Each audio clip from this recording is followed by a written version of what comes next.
One man is being victimized by our own government. One man whom they fear, yet who millions love. One man who is willing to take the poison arrows of lawfare. One man whose voice has been taken away by a corrupt judge operating in a corrupt system. One man who has been ridiculed and insulted. One man who refused to back down. One man who refused to back down. One man who refused to back down. One man who stands between us and them. One man that wants to see America protected again. One man who wants to see America prosper again. One man who understands that a man is a man and a woman is a woman. One man who understands and protects the blessing of life. One man who wants to restore American exceptionalism. One man who once again wants to make America that shining city on a hill for all to see. A place where all the people of the world glowingly set their eyes upon. America. One man who unashamedly wants to make America great again. That one man is Donald Trump.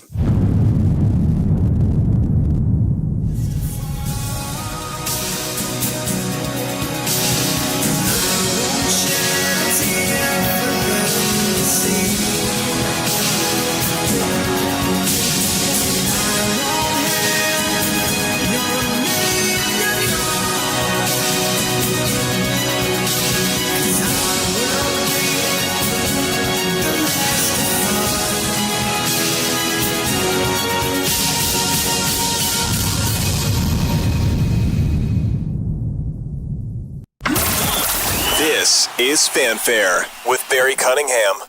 Good afternoon, everybody, on a Friday TGIF. We are at the weekend, which for some of us means we get to sit home and watch football. And this time of year in the fall, it means some people got to go do yard work in their honey-do list. And for others, you go out in the sun and protest across the country because, you don't want any kings or something like that. So we're going to be talking about that before we get into it, the early stuff here. We are awaiting the arrival of President Zelensky from the Ukraine. As of right now, everybody is staked out waiting for his vehicle. These things are always behind. He is not there. So as soon as that happens, I'll show you him arriving. We should probably take a different poll. We should probably figure out whether or not this guy will be wearing a suit today or not. Who knows whether he'll have a suit on. And then, of course, they'll do the shake hands thing, and then there'll be a little lull in time. And then what they'll do is go inside. I'm pretty sure they're going to have the bilateral meeting on camera and everything before they do their powwow. So we'll keep an eye on that. In addition to that, President Trump had posted something yesterday that I want to bring you. Actually it was yesterday at midnight. So you probably hadn't seen that. Let me just show this to you, something he said last night as I bring it up.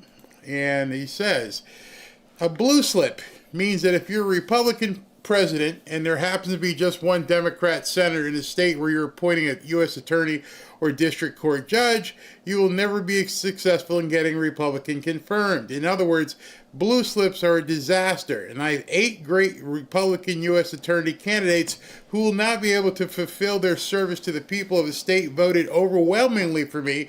The only one I can appoint is a Democrat, and that's not the deal. Nobody can say that is fair or even constitutional. Thanks for your attention to this matter, President Trump. So this blue slip thing he's talking about is not a law.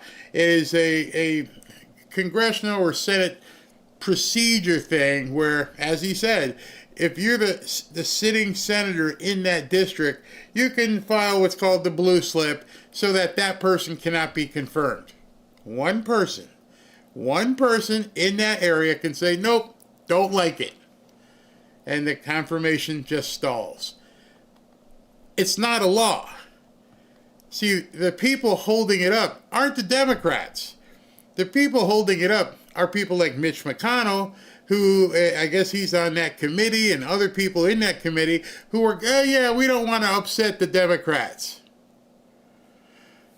And so they're adhering to this so-called procedural thing and not letting President Trump get people he wants confirmed. Rhino's gonna rhino. It is unbelievable. But these things happen and people don't know about it. They just seem to keep going on, doing what they do, swamp gonna swamp, protect each other. It's all a mirage. It's all a game. And they're letting the Democrats stop Trump. And as you've seen with the district court judges, any chance that they can get to throw a monkey wrench into something, they're going to do it. Their main objective right now is just to slow everything down. Just stop him as best that you can. We can't stop him, I guess. All we can do is hope to delay him and contain him. I don't know what it's going to take. Well, I do know what it's going to take. It's going to take one, you, me, the collective of us rising up and telling everybody we're not going to take this crap anymore. And I struggled with starting today's show because I know it might sound like the pastor who's stepping on people's feet. But I think there's some people in the fanfare community that need to wake up. I'm pretty sure that I feel that there are people here who watch our videos and in the chat, and they think everything's hunky-dory. Life is fine. I'm good. And they don't understand or won't accept that we are in a war for the survival of this country. I don't know how else to let you know from everything I've been showing you. And I got this feeling last night. See, many of you probably weren't here last night when I did the Rumble jump over as we normally do sometimes, and I was showing you the town hall with Bernie Sanders and AOC. And while the cuts are playing, I look over here, oftentimes I will look and I will check the stats. Or the chats per se. And when I look at the chats, I look over and I see what people are saying. And I look over and I start seeing things, and I'm like, you gotta be kidding me. Here we are in October, and I'm still seeing this chat that continues to come up, that permeates the thread. And what that is the one who says, I can't listen to these people. I don't want to listen to these people. Oh, when they're talking, I mute. I don't want to hear them. And I keep trying to tell you, you better listen. You better listen.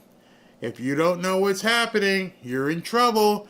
La la la la la. I don't want to hear it. I don't want to hear it. I don't need to hear this, Barry. Yes, you do. And you need to hear it often. Because if you don't take a stand wherever it is that you live and don't let the other people around you know this is what's happening, it will be too late. I spoke last night about all the people who are getting driver's licenses for big rigs who don't even know how to read street signs, and they're giving them driver's license. I talked to you last night about the cop, an actual police officer that they found out who had a badge and a gun was a newcomer. He isn't allowed to be in a country, and he's adjudicating law in a city. And at the same time, and as you've seen with the drivers, you're going to find out he's probably not the only one. There might be somebody in your town right now People woke up a couple of, days ago and found out that there was some guy who wasn't supposed to be here who was a superintendent in their schools. You see, the idea that it can't happen where you live is a complete falsehood and could get you in a whole lot of trouble. And so the only way you're going to know what's happening is to follow along and listen. It's easy to listen to what you want to hear. Everybody, of course you want to hear what Trump has to say. But you have to listen to the other side because it's a warning. It's a label. Watch out for this. If you don't watch out for this, this is what's going to happen. Let me give you an example on the other side. On the other side, for quite some time, I've been talking to you about silver and gold. And if you've been looking around on X this morning, you're seeing videos like this from across, not the country, you're seeing videos like this from across the world. Lines out the door to buy gold in Australia. These people are all in line to buy gold. And I could literally go through and show you video after video after video with people standing in line getting ready to buy gold. Now, when it's at, $45, $50. Now, I'm sorry, 4,000, close to 5,000. Now you want to buy gold and silver. Now they're long lines like they're going to see the Stones in concert. When you probably could have seen the Stones, when they were first starting out in England in some pub for free, now you got to stand in line. You want to see Tay-Tay, Taylor Swift, now you got to pay $5,000 a ticket. You missed out. Well, you may not have missed out, but you're going to pay a lot more because you weren't paying attention. I know. Stop. I've heard it. People are going to say, well, I didn't have the ability to do that. All right, great. You didn't have the ability, I understand. But those of you who did, you snoozed. Those of you who didn't are sitting back smiling with the catbird, looking real happy right now. Why am I saying this? I'm saying this because there are a bunch of people right now in New York City who are sitting there going, what did we do? What happened? What do we do? We didn't pay attention until it was too late. We didn't get out there and talk to people in restaurants and coffee houses and beauty salons and barbershops. We didn't do any of the talking. And now this cancer is hanging over our city, the biggest city in America, the financial capital of America, basically the cultural capital of America, and it's about to be taken over. Let me ask you a question. I should have put this in the poll. How many of you in your lifetime have had the chance to sit down with people who have had to escape a communist country? I bet you that number is very small. You see, this is another bleacher moment. You're sitting in the bleachers going, oh man, those guys in New York. Oh, that really sucks. Oh, look at that. Oh, it's really bad. And you're up in the bleachers because you've never talked to somebody who had to flee communism. Luckily, they're all over the place down here. If I go into Little Havana in Miami, I can sit right down in a restaurant and have coffee. Well, I don't have coffee, so I'd have a Diet Coke. With a whole bunch of people who either have fled communism or had family members who have fled communism. The woods are thick with them. And they're sitting back. You want to get a story, they're sitting back going, oh, they don't know what's coming. They have no idea what is coming to New York City. Do you? Do you have any idea what's about to happen in New York City? Probably not, because you don't know anything about communism. You see it on the news, oh, communism. But you don't realize how fast that can spread. There were people in Cuba, prosperous people, doctors, lawyers, business owners, woke up one morning and went, I need to get in the bathtub and roll my ass to the United States.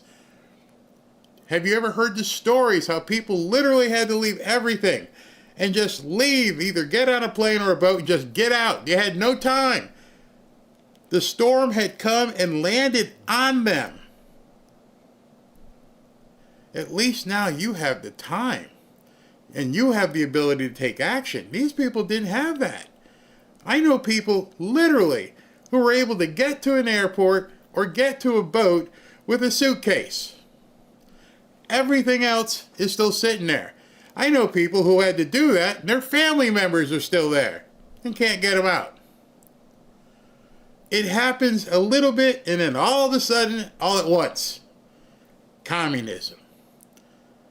And so if you've never had the chance to actually talk to somebody and say, hey, listen, how did people fall for this?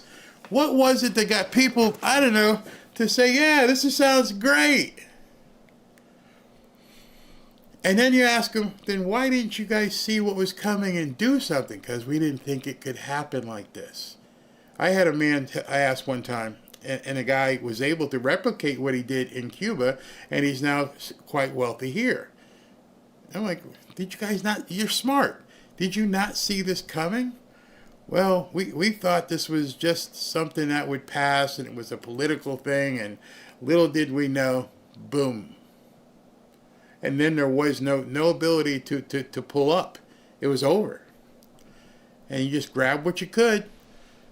Whatever cash you had in the house, maybe you were able to get to the bank, but it was over just that fast.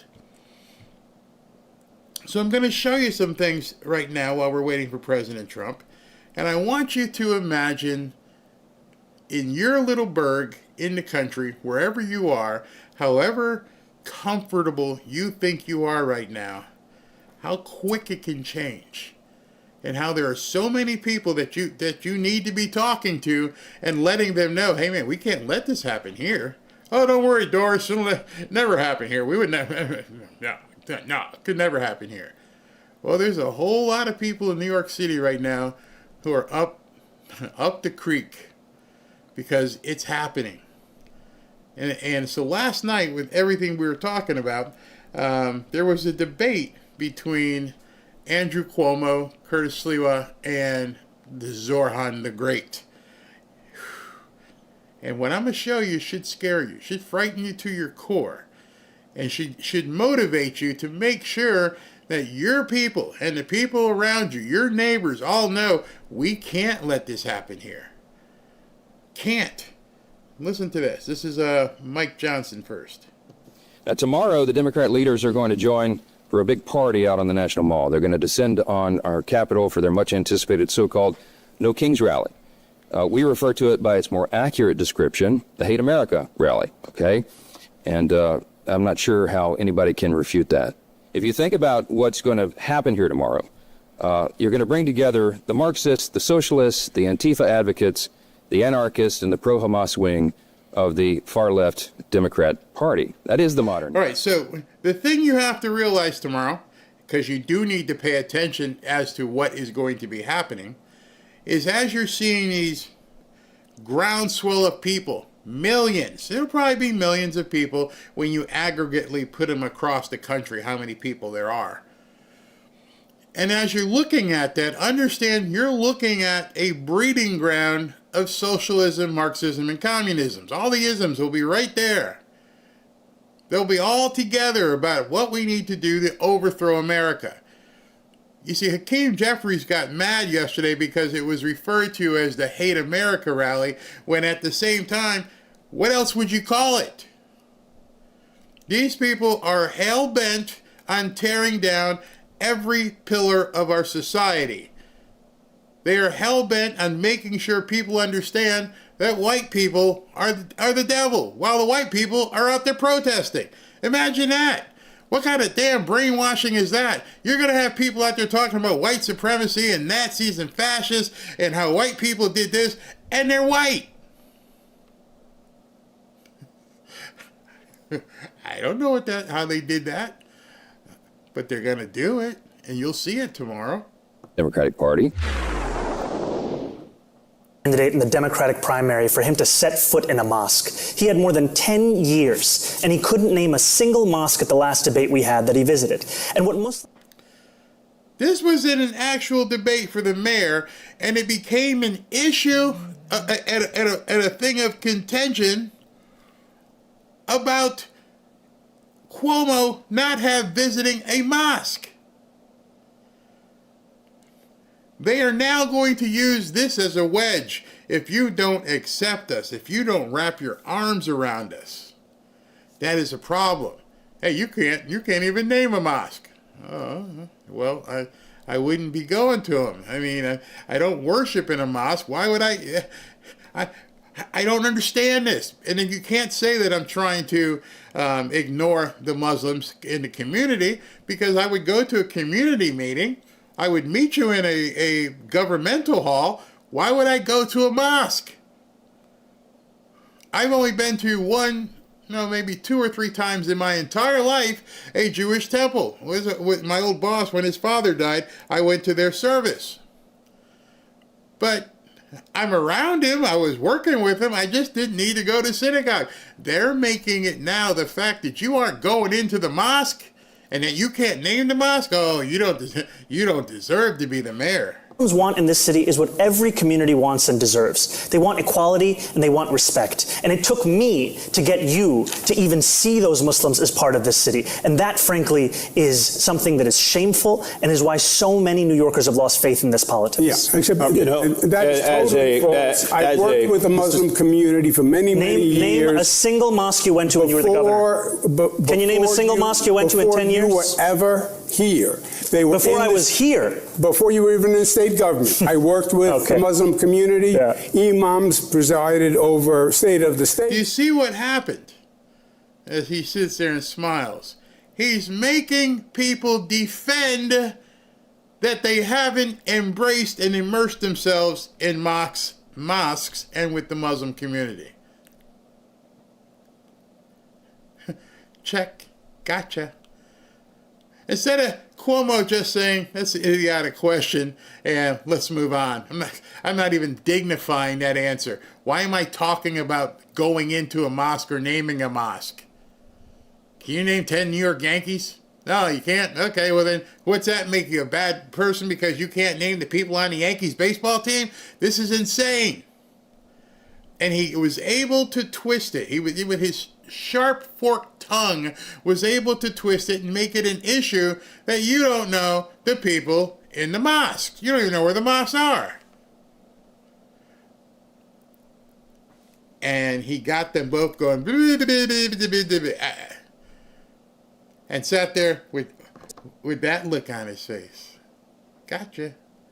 Now everybody heard me make you guys look like complete buffoons because you didn't know where mosques are. These people are evil, but they're very good. And if you don't see what they're doing, if you're not watching what they're doing, you will be caught up in it. We worked in religious working groups, tolerance groups, anti-Semitic groups, etc. All right, gentlemen. And to follow the advice of district attorneys that we have here in New York City, the current Manhattan DA, the former Manhattan DA, the current Brooklyn DA, the former Manhattan DA having said that prosecuting women for prostitution is something that actually leads to less safety. And what we need to... So as part of his forum last night, he was advocating to let women be prostitutes. We shouldn't be prosecuting women for being prostitutes. Everything goes where we're from.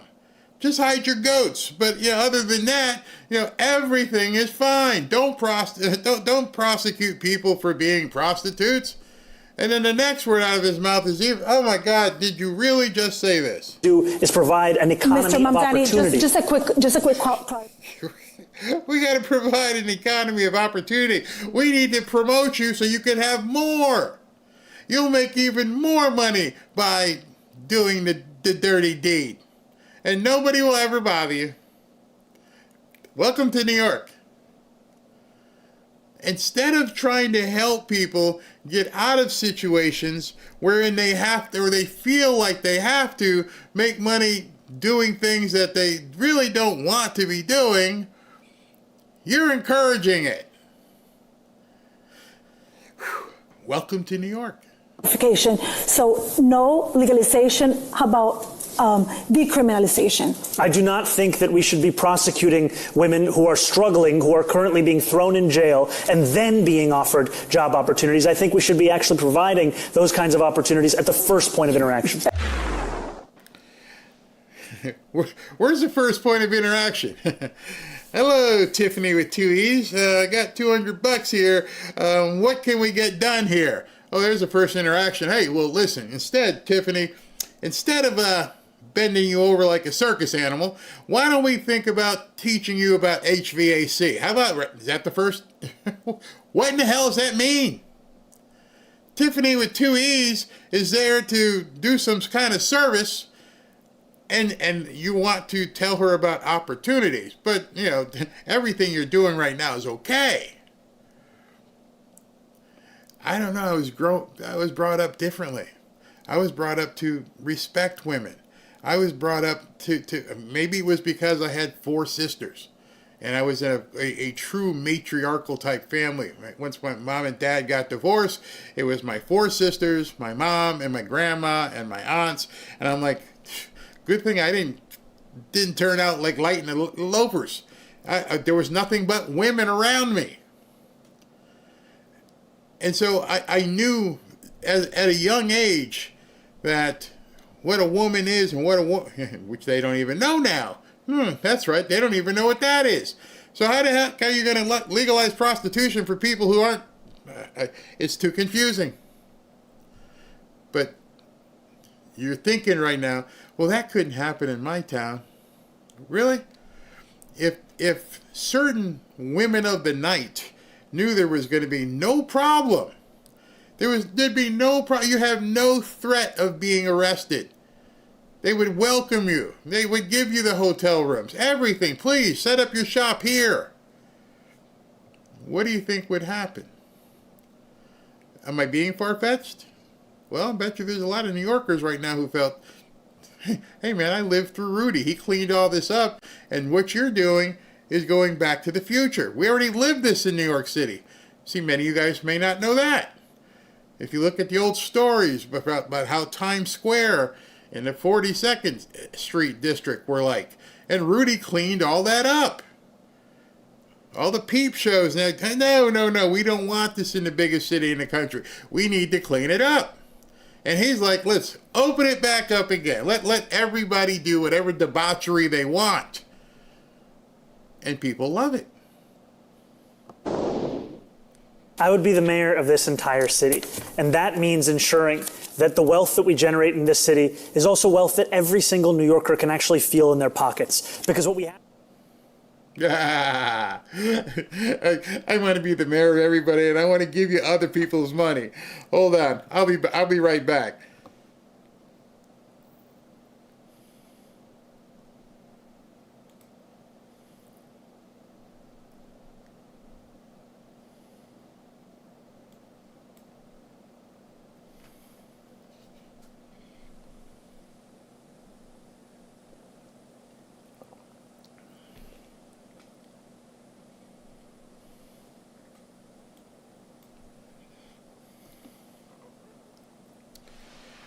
I guess that's the closest we're going to get to seeing Zelensky in a suit. But he actually did arrive.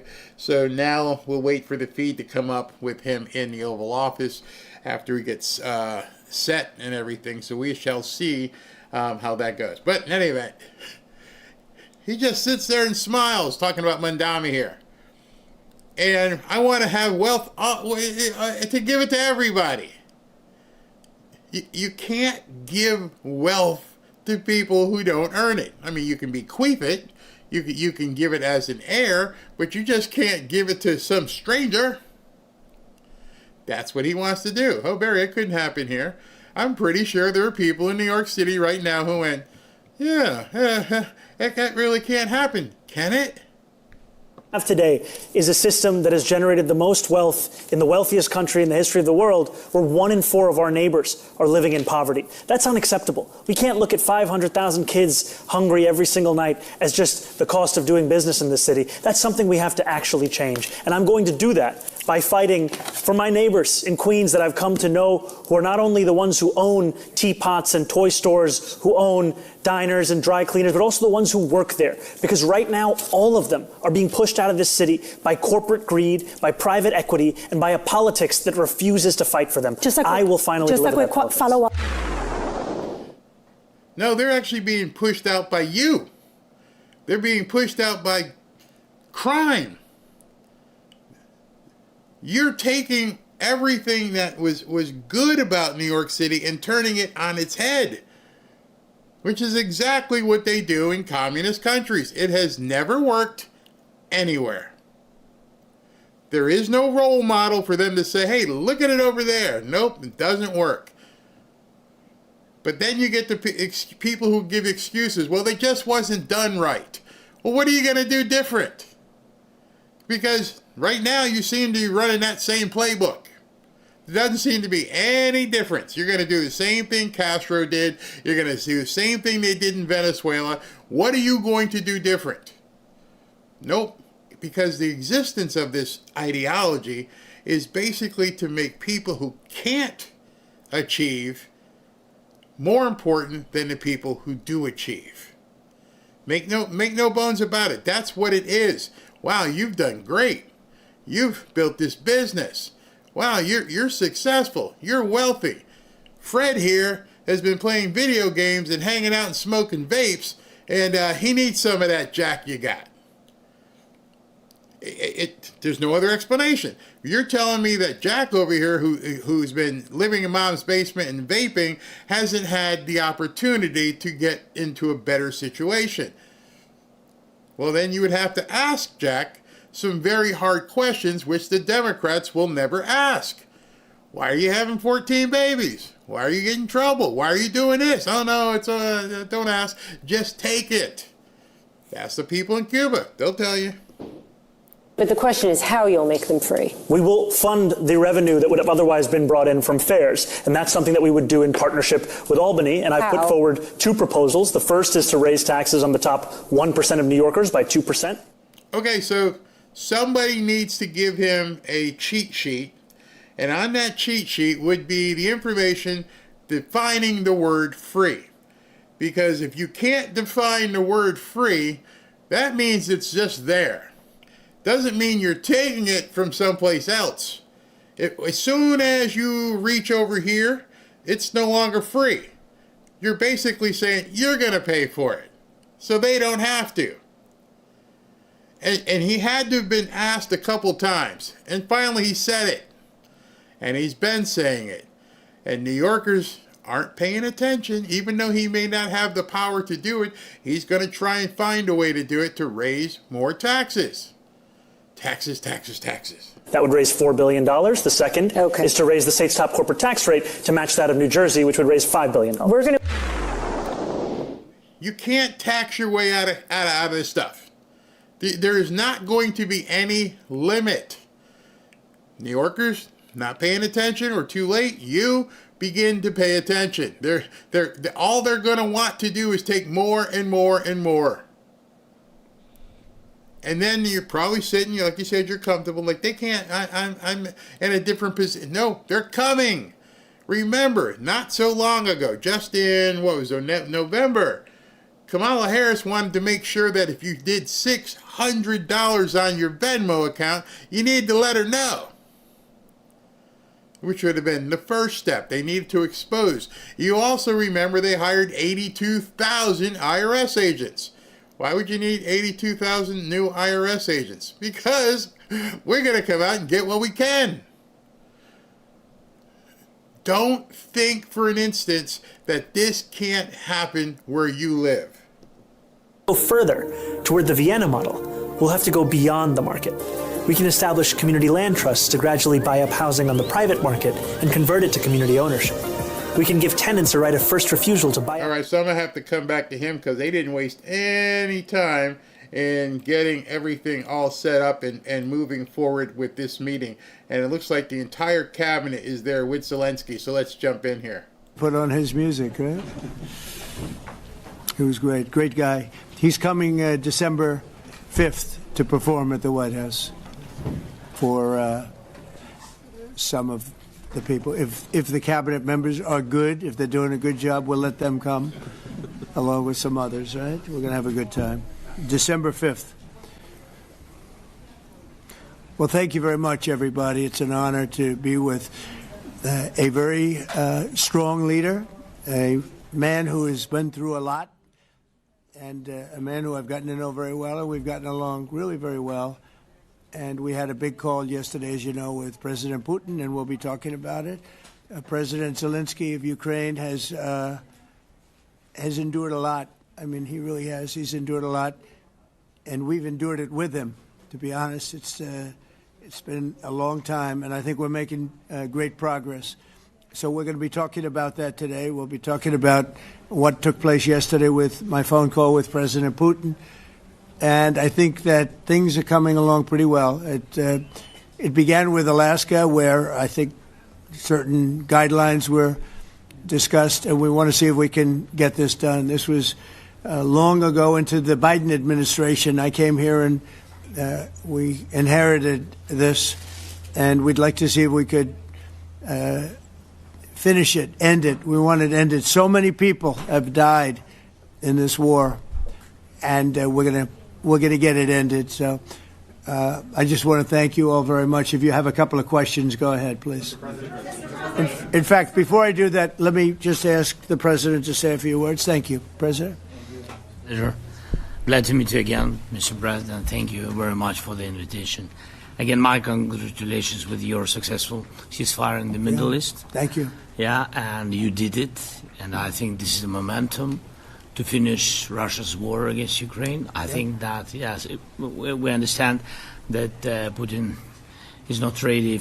I think not ready, but I think that I'm confident that with your help we can stop this war, and we really need it. We see that they don't have successful steps on the battlefield, and it's good. I think that their army is weak now, but a lot of losses. They have a lot of losses, and in economy and people, and I think this is a very important moment. And I wanted to thank you, Mr. President, after our phone calls.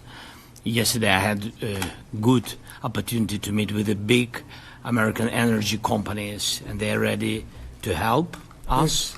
Yes, after all these attacks on our infrastructure, Russian attacks, and etc. And I had also meetings, thanks to your team. We had meetings with a good military companies. We spoke about air defense, and I want to share it after with details where we are.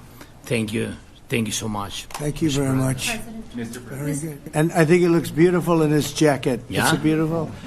I hope people notice. It's a good. It's actually very stylish. I like it. President Trump. Yeah, please go ahead. Under the Biden administration, the White House was fearing of a possible escalation. They were not allowing the Ukrainians to strike into Russia, fearing of this escalation. Yeah. Would your administration allow Ukrainians to strike deep into Russia? We're going to be talking about that. That's something we'll be talking about. You're right. It's an escalation, but we'll be talking about that. Mr. President, will President Zelensky join you in Hungary to meet President Putin? Because it's a leader that we like. We like Viktor Orban. He likes him. I like him. It's a country that's a safe country. Done a very good job. He's been a very good leader in the sense of running his country. He doesn't have a lot of the problems that other countries have. And so we've decided that we'll be going to be with Viktor Orban, and I think he'll be a very good host. President Trump, President Trump, right here. It's President Trump. Hungary, yeah. We're doing Hungary, yeah. With Putin, trilateral meeting, or is it just you and Putin? To be determined, but I would say most likely it's going to be a double meeting. It'll be a double meeting, but we will have the President, Zelensky, in touch. There's a lot of bad blood with the two presidents. And I'm not speaking out of turn when I say it's a very difficult situation. You know, we just settled the war, and after thousands of years, I guess. People say anywhere from 500 to 3,000 years. And I was in rooms, as you saw, because so one way or the other will be involved in threes, but it may be separated. President Trump. President Trump. Was he what? Where are you from? From Ukraine. He actually had a Okay, conversation with me. Good, yeah. What if Mr. President Putin doesn't agree to peace in Hungary? What do you do then? Do you have? Well, let's see what happens. I mean, you know, what if? I think he will. I think that President Putin wants to end the war, or I wouldn't be talking this way. I think he wants to end the war. I spoke to him yesterday for 2.5 hours. We went through a lot of details. He wants to get it ended. I think that President Zelensky wants to get it ended. Now we have to get it done. President Trump, Kara Castronova from Lindell TV. And although I love asking you questions, today my question is for President Zelensky Sure. of Ukraine. Go ahead, please. Thank you. Our President Zelensky, President Trump, just brokered a peace deal in the Middle East that all Americans, both sides of the aisle, are very proud of. But to meet that deal, both sides had to make concessions. Our president has stuck out his neck in many ways to make a peace deal for your war as well. What specific concessions are you willing to make to end this war with Russia? Will you give up joining NATO? Americans have foreign war fatigue, and our president, as he said, we need our Tomahawks too. To me? Yes, you, President Zelensky. Thank you very much. That's some question. Right? So many questions in one. Thank you very much for your question. First of all, I think we need to sit and speak. The second point, we need ceasefire. Even now, you see in the Middle East, it's very difficult to hold ceasefire. Everywhere, in every war, it's very difficult. We want peace. Putin doesn't want. That's why we need pressure on him. We will speak with President today what we need. We understand what we need to push Putin to negotiation table. And as I said previously, so we are ready to speak in any kind of format, bilateral, trilateral, doesn't matter. Matter just peace. This is important. And we don't speak about NATO or NATO. For Ukrainians, it's very important. Of course, it's our decision, decisions of allies to decide where we are. But are you willing to give Yes, up but joining the NATO? most important thing for people in Ukraine, which are under each day's attacks, to have really strong security guarantees. NATO is the best, but weapon is very important. Allies on our side is very important. And between us, for us, bilateral security guarantees between me and President Trump is very important. I don't know, we didn't speak with details about it, but this is the most important document because the United States is very strong. Sir, President Trump, you are the middleman right now, hoping to end this conflict. Who is doing a better job negotiating, President Zelensky or President Putin? I think they're both doing a great job in that sense. We have to get it done. We've got to take some of the hatred of each other. You know, they don't like each other. I say that in front of President Zelensky, but I say it in front of President Putin too. They have tremendous bad blood. It really is what is holding up, I think, a settlement. I think we're going to get it done, and we have to make it long-lasting. As I said in the Middle East, everlasting, right? Everlasting. And the Middle East is a much more complicated situation. You know, we had 59 countries involved, and every one of them agreed. And it's, you know, it's sort of amazing. Most people didn't think that was doable. This is going to be something I really believe that's going to get done. I had a very good talk yesterday with President Putin. I think he wants to get it done. And President Zelensky, right behind you. When we were in Israel with President Trump earlier in the week, we heard a lot about the difference in diplomacy between President Trump and President Joe Biden before him. What do you see as the biggest difference in diplomacy between President Trump and President Biden? President Trump has a big chance now to finish this war. President Biden now is not the president, so he doesn't have a chance to finish this war. And President Trump is really showed for the world that he can manage ceasefire in Middle East, and that's why I hope that he will do this, and we will also have such big success. For Ukraine, it's a big chance, and I hope that President Trump can manage it. I would say the biggest difference is one is extremely competent and the other one is grossly incompetent. Mr. President. Sir, a few weeks ago in New York when you two met, you said that you think Ukraine could ultimately take back all the territory that it's lost so far. Do you still think that's the case, or do you think there'll have to be some sort of You swap never of know. territories? Look, you know, war is very interesting. You never know, do you? You just never know. With war and peace, but you never know. Please. Russia calls Tomahawk supply to Ukraine as an escalation, yet it continues using similar cruise missiles like Caliber. And Yeah. even Who are you with? Who are you with? You Ukraine? Yeah. Good. But Russia continue even using the cruise missiles and also nuclear-capable ballistic missiles in Ukraine since 2022. So do you consider providing Ukraine with the Tomahawk or similar missiles as an opportunity to equalize the possibilities of Ukraine and Russia and push Moscow to the negotiation Yeah. table? Sure. We're going to be talking about that. That's why we're here. Okay? Fair question. Exactly as he told you to say it. But we're going to be talking about it. Okay? Yeah, please. Mr. President, message to India and Hungary who is still refusing. You said India and Hungary? That's an interesting. India and Hungary. It's an interesting combination. Refuse to stop buying Russian oil. Well, India is not going to be buying Russian oil anymore. And Hungary is sort of stuck because they have one pipeline that's been there for years and years and years, and they're inland. They don't have sea. They don't have sea. And I spoke with the very great leader of Hungary, and they are, you know, it's very hard for them to get oil. I understand it. Hungary's in a very interesting position because they can't have ports. You know, they're surrounded by land. So we'll see what happens there. But India will not be buying oil from Russia. And, they've already de-escalated and they've more or less stopped. They're pulling back.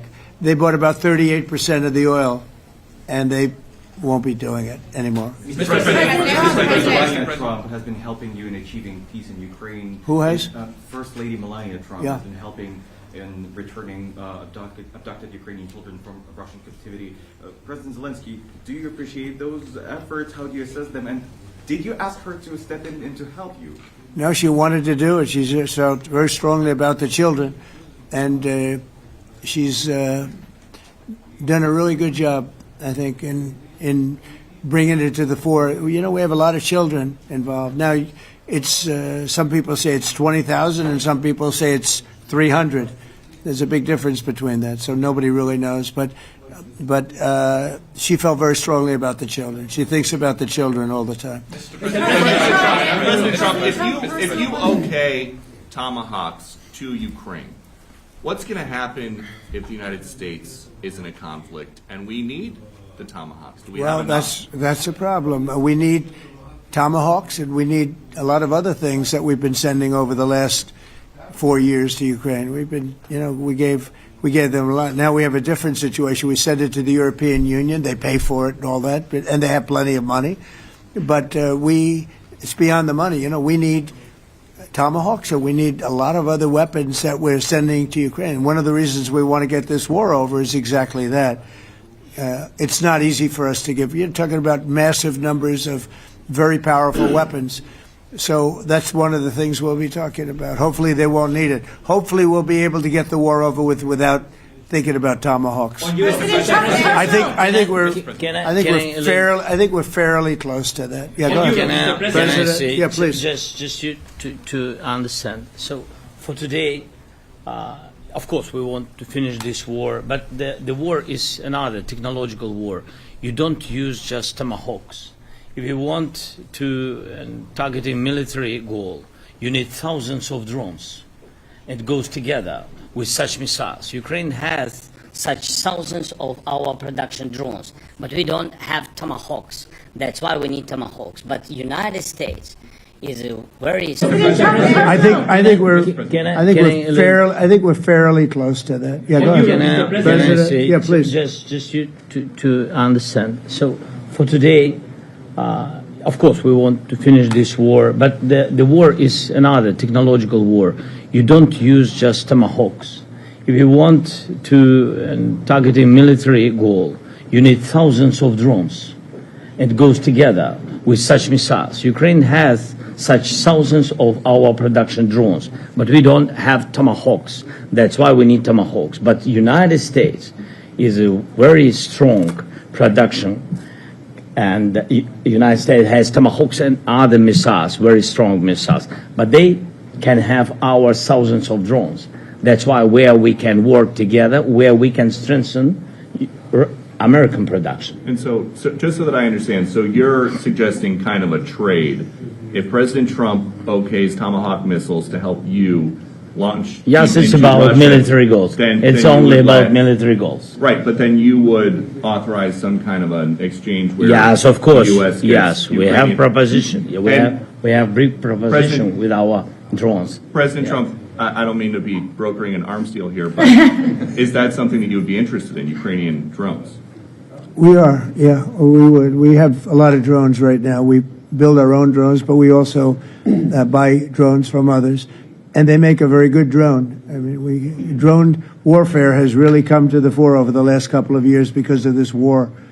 I will say, there's nothing like the jets. You know, we knocked out a lot of drones in Israel. We were knocking them out for Israel, and we were doing it with extremely fast and powerful jets, following the drones and knocking the hell out of them. So, you know, we know a lot about the drones, and we know a lot about the great jets, the great ones.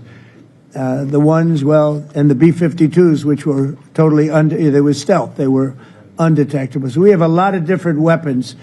And, you know, I have an obligation also, though, to make sure that we're completely stocked up as a country, because you never know what's going to happen.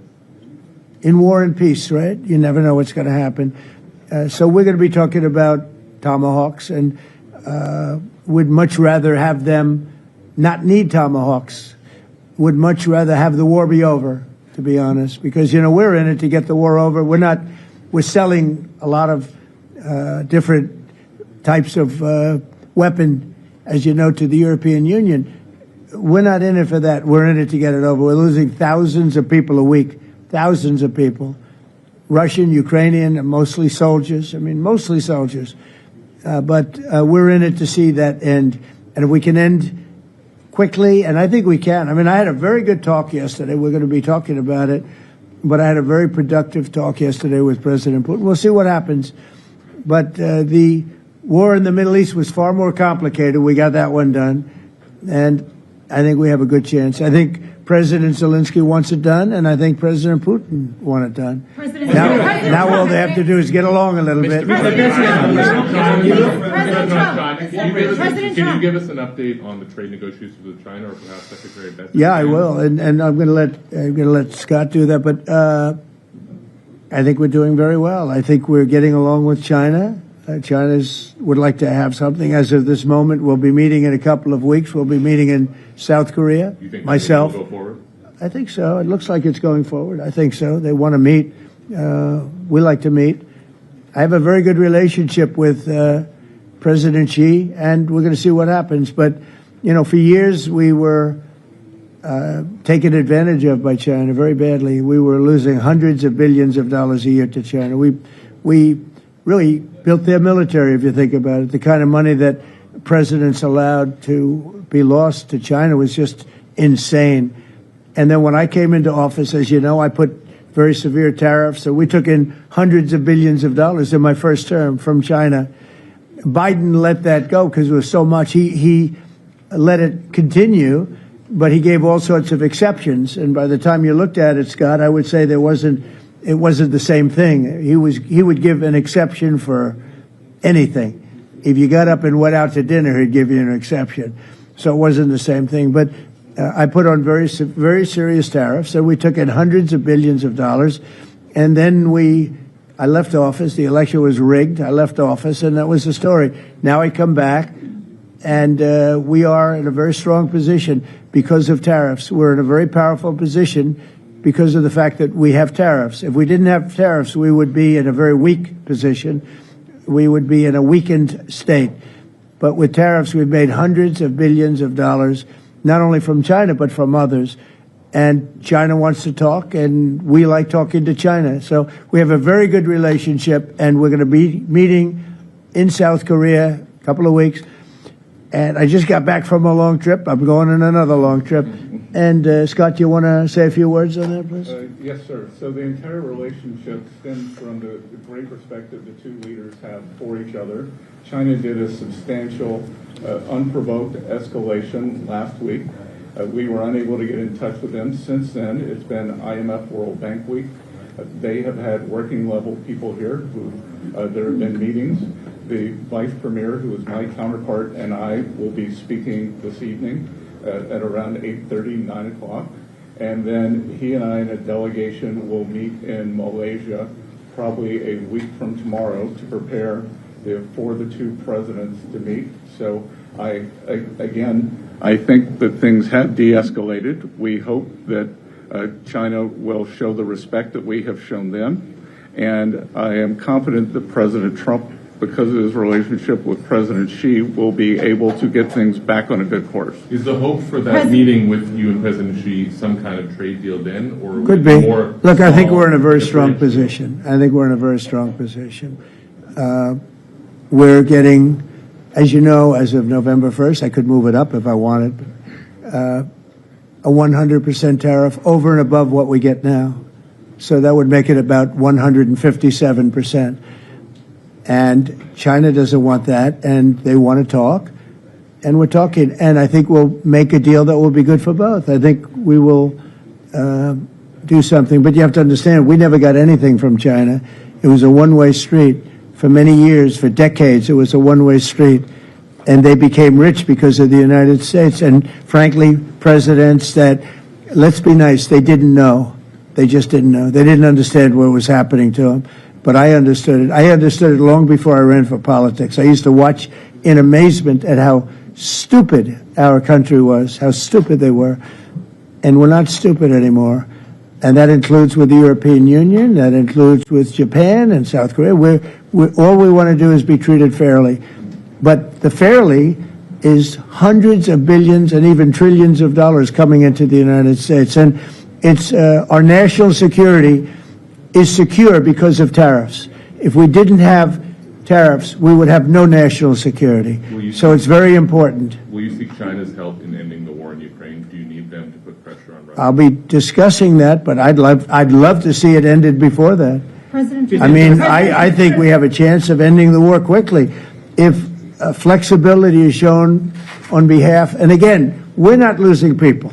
The United States is not. We're not losing people. We're not spending money. We're getting paid for the, ammunition and missiles and everything else that we're sending to the European Union, but to NATO. But it's very similar. If you look at the countries, it's very similar. And we just made a very fair trade deal with the European Union, and what we wanted, and we made a very good deal with NATO too. They pay for all of this. That's not what we're in this for. We're in it to save thousands of lives every week. Thousands and thousands of lives. That's why we're in it. And I think we have a very good chance of bringing this war to a conclusion. You're president, and your cabinet has done honestly an excellent job. I think that a lot of people could agree to that. Thank you. I'm speaking as someone who lost my father in a war, so I know the human cost.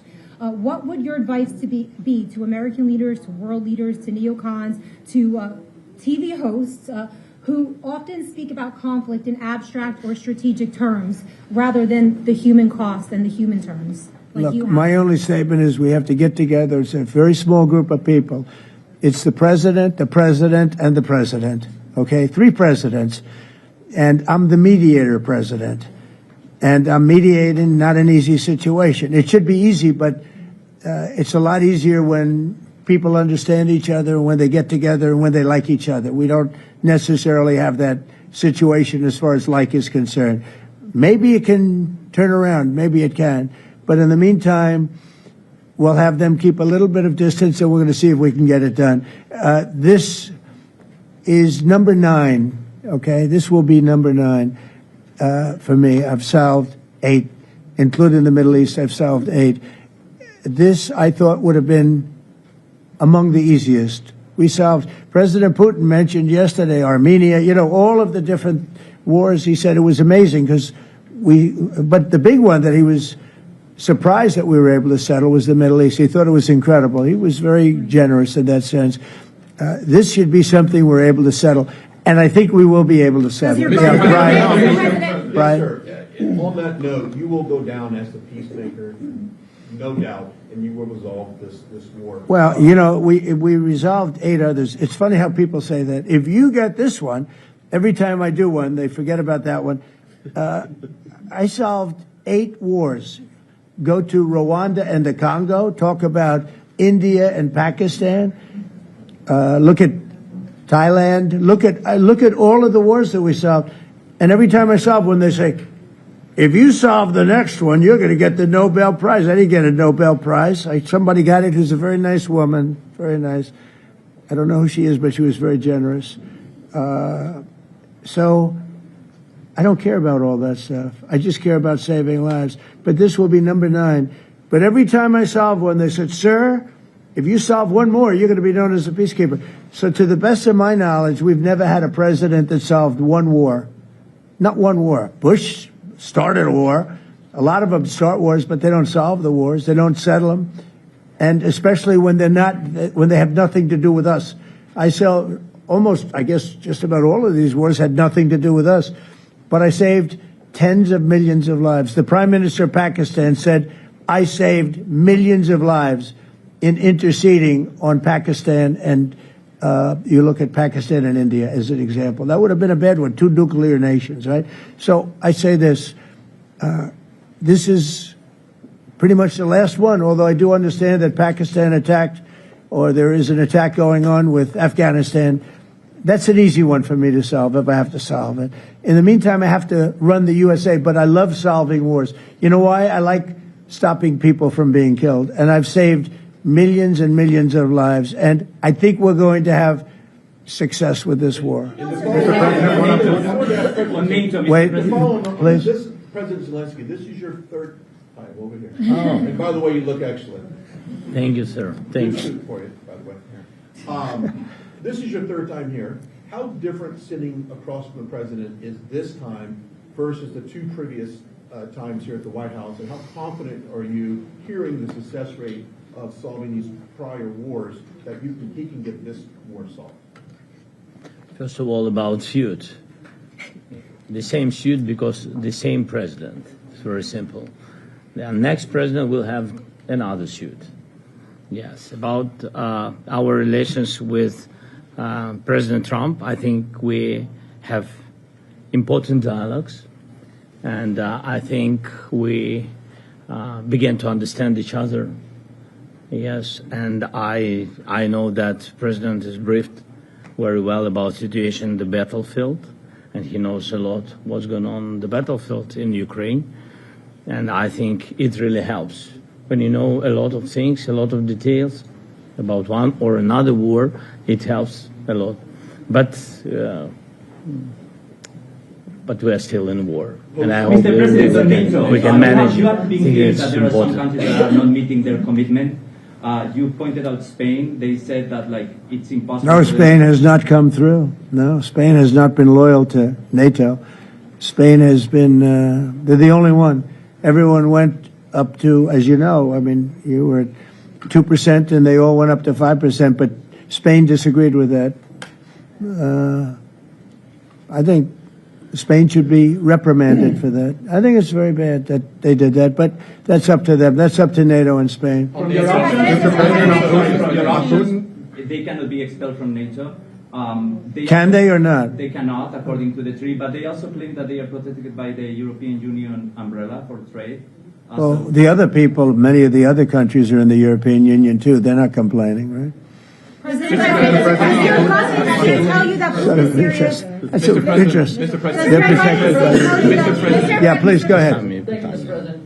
Do you think you can carry the momentum from the Middle East deal over to this deal? And if I do. So, how does that move the needle? Yeah, I do. I think we carry a lot of momentum, a lot of credibility. Getting Middle East done was very important. Nobody thought it could be done. That was one nobody thought could be done, and we got it done. And a lot of that was the big hit that we put on Iran with respect to the nuclear. They took that was an unbelievable military maneuver, the B-2s, and many other planes involved, by the way, but the B-2s.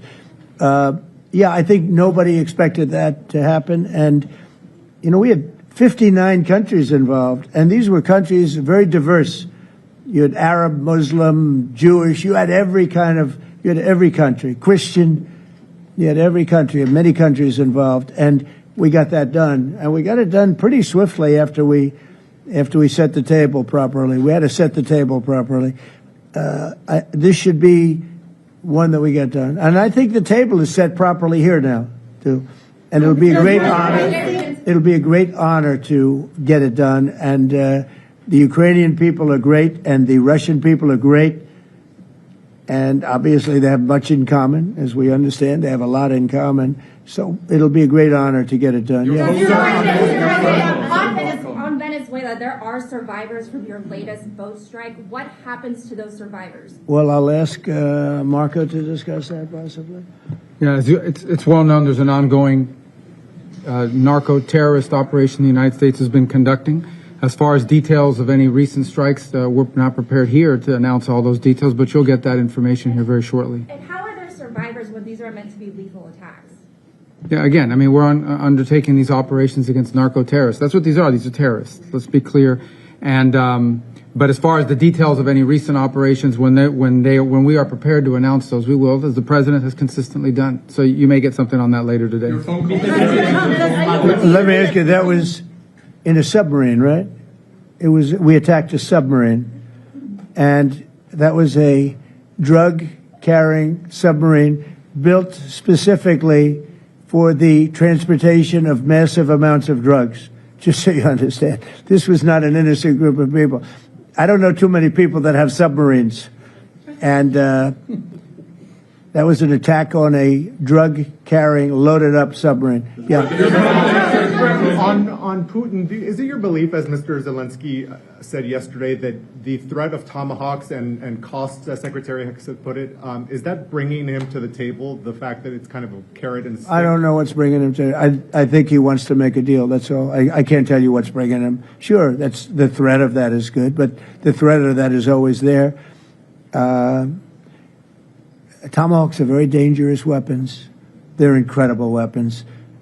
If you like warfare, it's one of the most accurate. You know, we hit 30 Tomahawks in Iran after the B-2s did their damage. We sort of gave it a little capper with 30 Tomahawks from a submarine, quite far away actually. But they're an amazing weapon. They're a very powerful weapon, but they're a very dangerous weapon. And it could mean big, escalation. It could mean a lot of bad things can happen.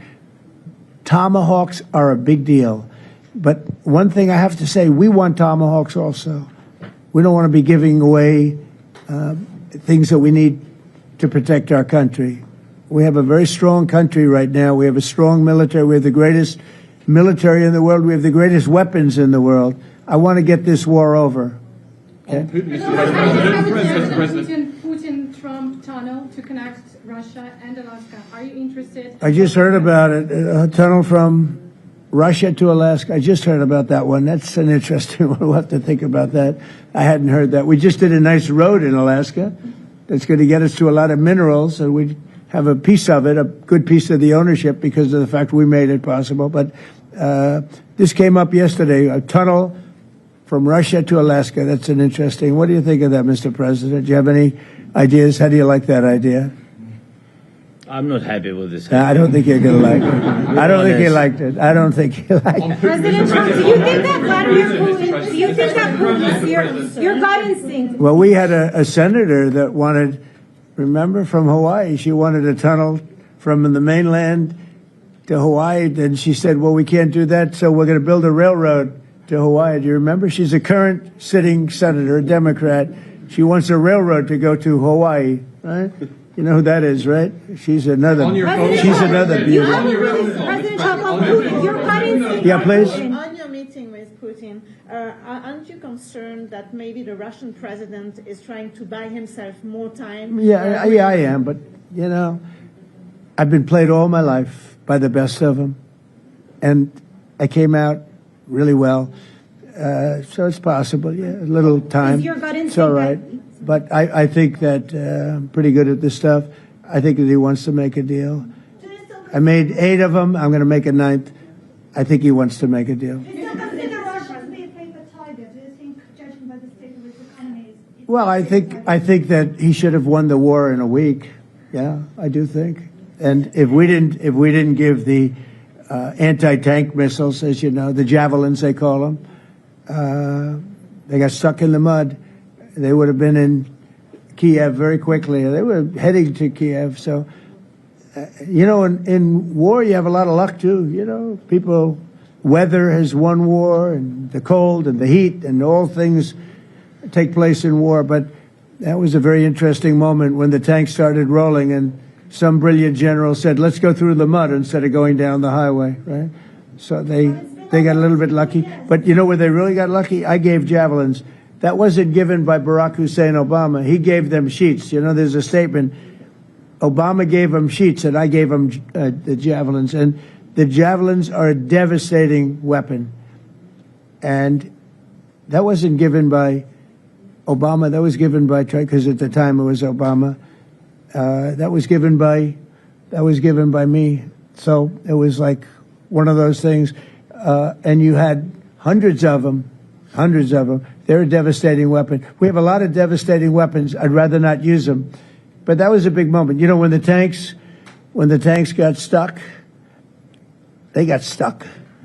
And call it luck or call it talent. I'm not sure what you'd call it, but it was a big moment in time. Do you think Democrats will give you credit? Do you think Democrats will give you credit when you finally end this war, like they did with the war in the Middle East? And I think right now the Democrats are really damaged, mentally damaged.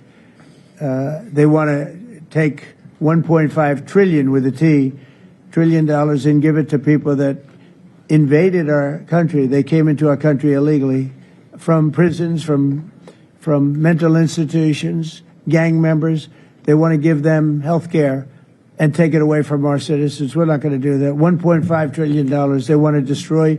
They want to destroy our health care system. We're not going to let that happen. Have you authorized CIA operations in Venezuela as part of? Well, I wouldn't say that, but some interesting things are happening around the world. I'll say that. It's been reported, Mr. President, it has been reported that Maduro offered everything in his country, all the natural resources. He even recorded a message to you in English recently, offering mediation. What should we do in order to stop that? He has offered everything. He's offered everything. You're right. You know why? Because he doesn't want to fuck around with the United States. Thank you, everybody. Thank you. Thank you, everybody. Oh, did he just say that? Thank you, guys. Thanks, guys. Let's go. Start moving. Thank you, guys. Let's go. Thank you, guys. Thanks, guys. Thank you, Chris. Thank you, Chris. Thanks, President Trump. Thank you, guys. Good job. Thank you, guys. President, what more?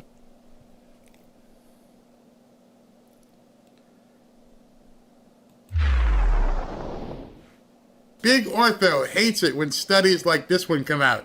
Every year, over 1 million older adults, I guess that's me, end up in a hospital from falls and injuries. Not me yet. Yet. Because I found things that work like native path collagen. But for decades, we've been told the solution is simple. Take calcium, take vitamin D. But here's the truth they don't want to talk about. A massive meta-analysis of clinical trials proved that calcium, vitamin D, or even both together did not benefit bone health in older adults. And it gets worse. According to Harvard research, men taking over 1,000 milligrams of calcium daily were actually 20% more likely to develop heart problems. Meanwhile, women are losing up to 7% of their bone density in just the first 5 to 7 years after menopause. No wonder injuries skyrocket. But here's the big part that Big Ortho really hates. That's an overlooked nutrient hiding in plain sight that can help rebuild bone density, strengthen joints, and even improve digestion.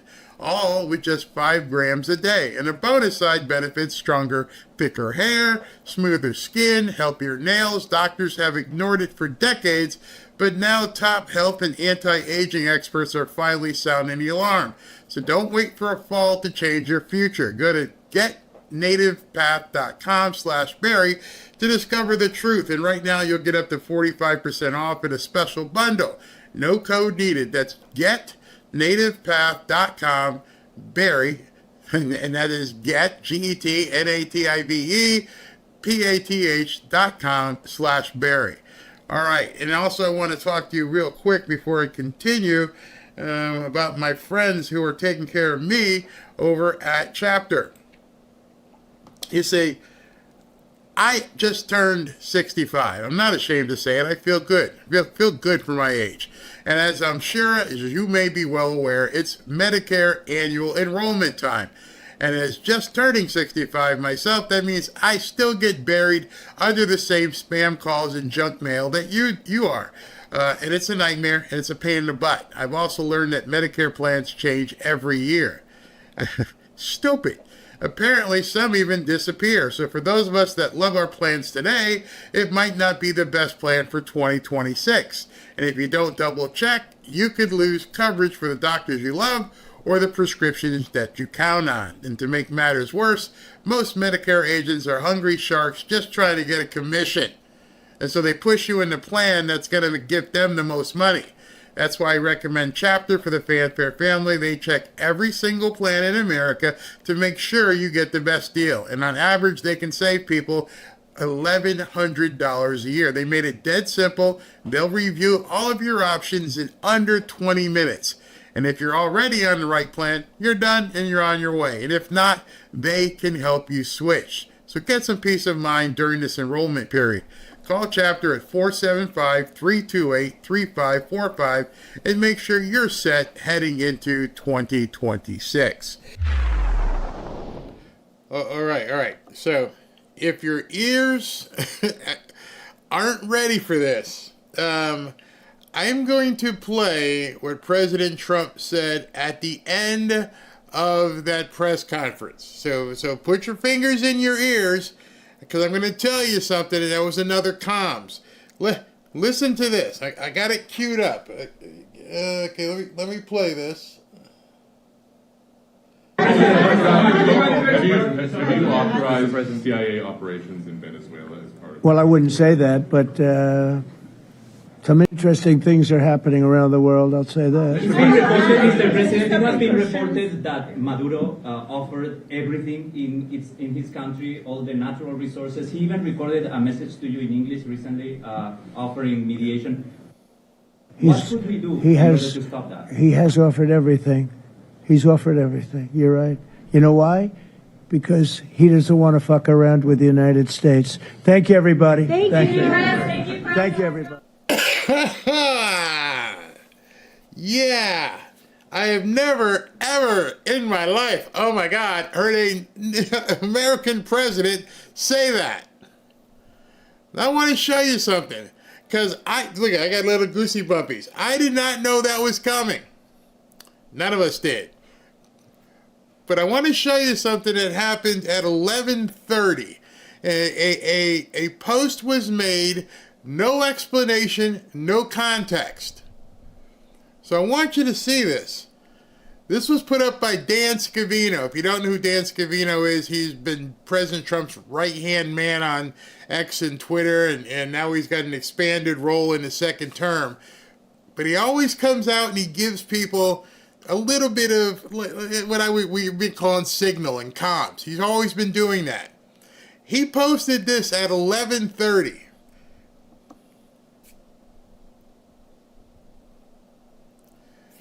That's all it said. No words, no sound.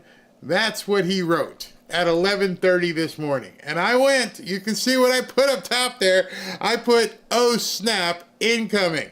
In fact, to verify it so you can see, I posted it at 11:29 a.m.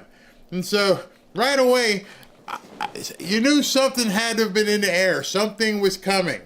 I'm like, I don't know. And then the President of the United States just dropped that F-bomb. I'm sure, I hope you weren't holding something, drinking something when that happened. That was just absolutely shocking. Absolutely shocking. I know some of you clutched some serious pearls on that one. Like, what did he just say? Yep. SB texts me, he goes, that's going to be the meme that goes around the world. That will indeed be the meme that goes around the world.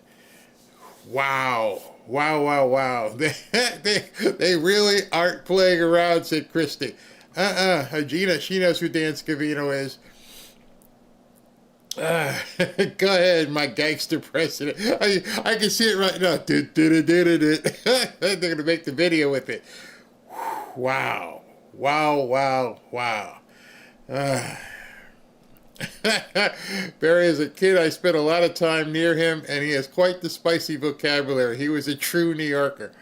Nice handwriting. I write like that chicken scratch. Yep, I don't know if that was a video he found or whatever. Daddy is pissed off. It's only Friday at 2 o'clock. Figured we all get out of here early because, you know. Wow. If he's willing, and he said it so off the cuff. Oh, you think Maduro? Yeah, as long as he doesn't want to F around. Okay, I'm sorry. Did you?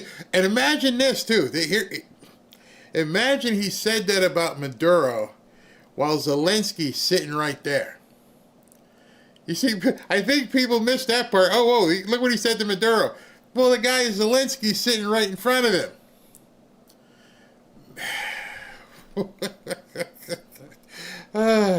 I love that he said that. Oh, there are going to be a lot of people complaining about it. I can tell you right now.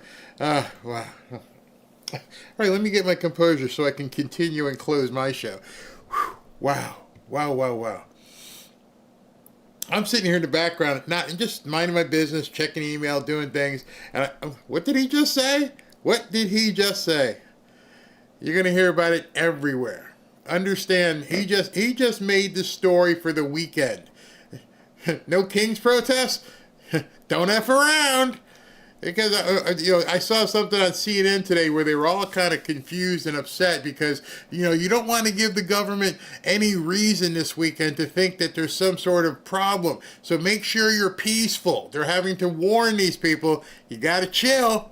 He's on the trigger finger right now. It's itching. Don't give him a reason. Well, they're probably right. Don't show up thinking you're going to be, Billy Badass. Nope. Ooh, wow. He's done with the crap talk. Okay, so obviously our president has reached his limit. By the way, maybe my mind as I'm getting older doesn't work as well. But did anybody in that press conference say the words John Bolton?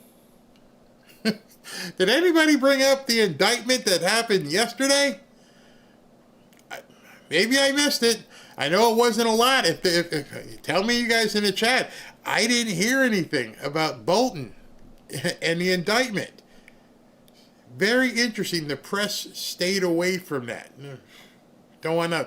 You know what else I didn't hear about? I didn't hear anything about, I loved it, I didn't hear any, Pete Hegseth was sitting right there. I didn't hear anything about them getting kicked out the Pentagon. Perhaps these people are beginning to get whipped into shape. Perhaps they're realizing at this point that this entire cabinet has not one to give. Don't F around, you won't find out.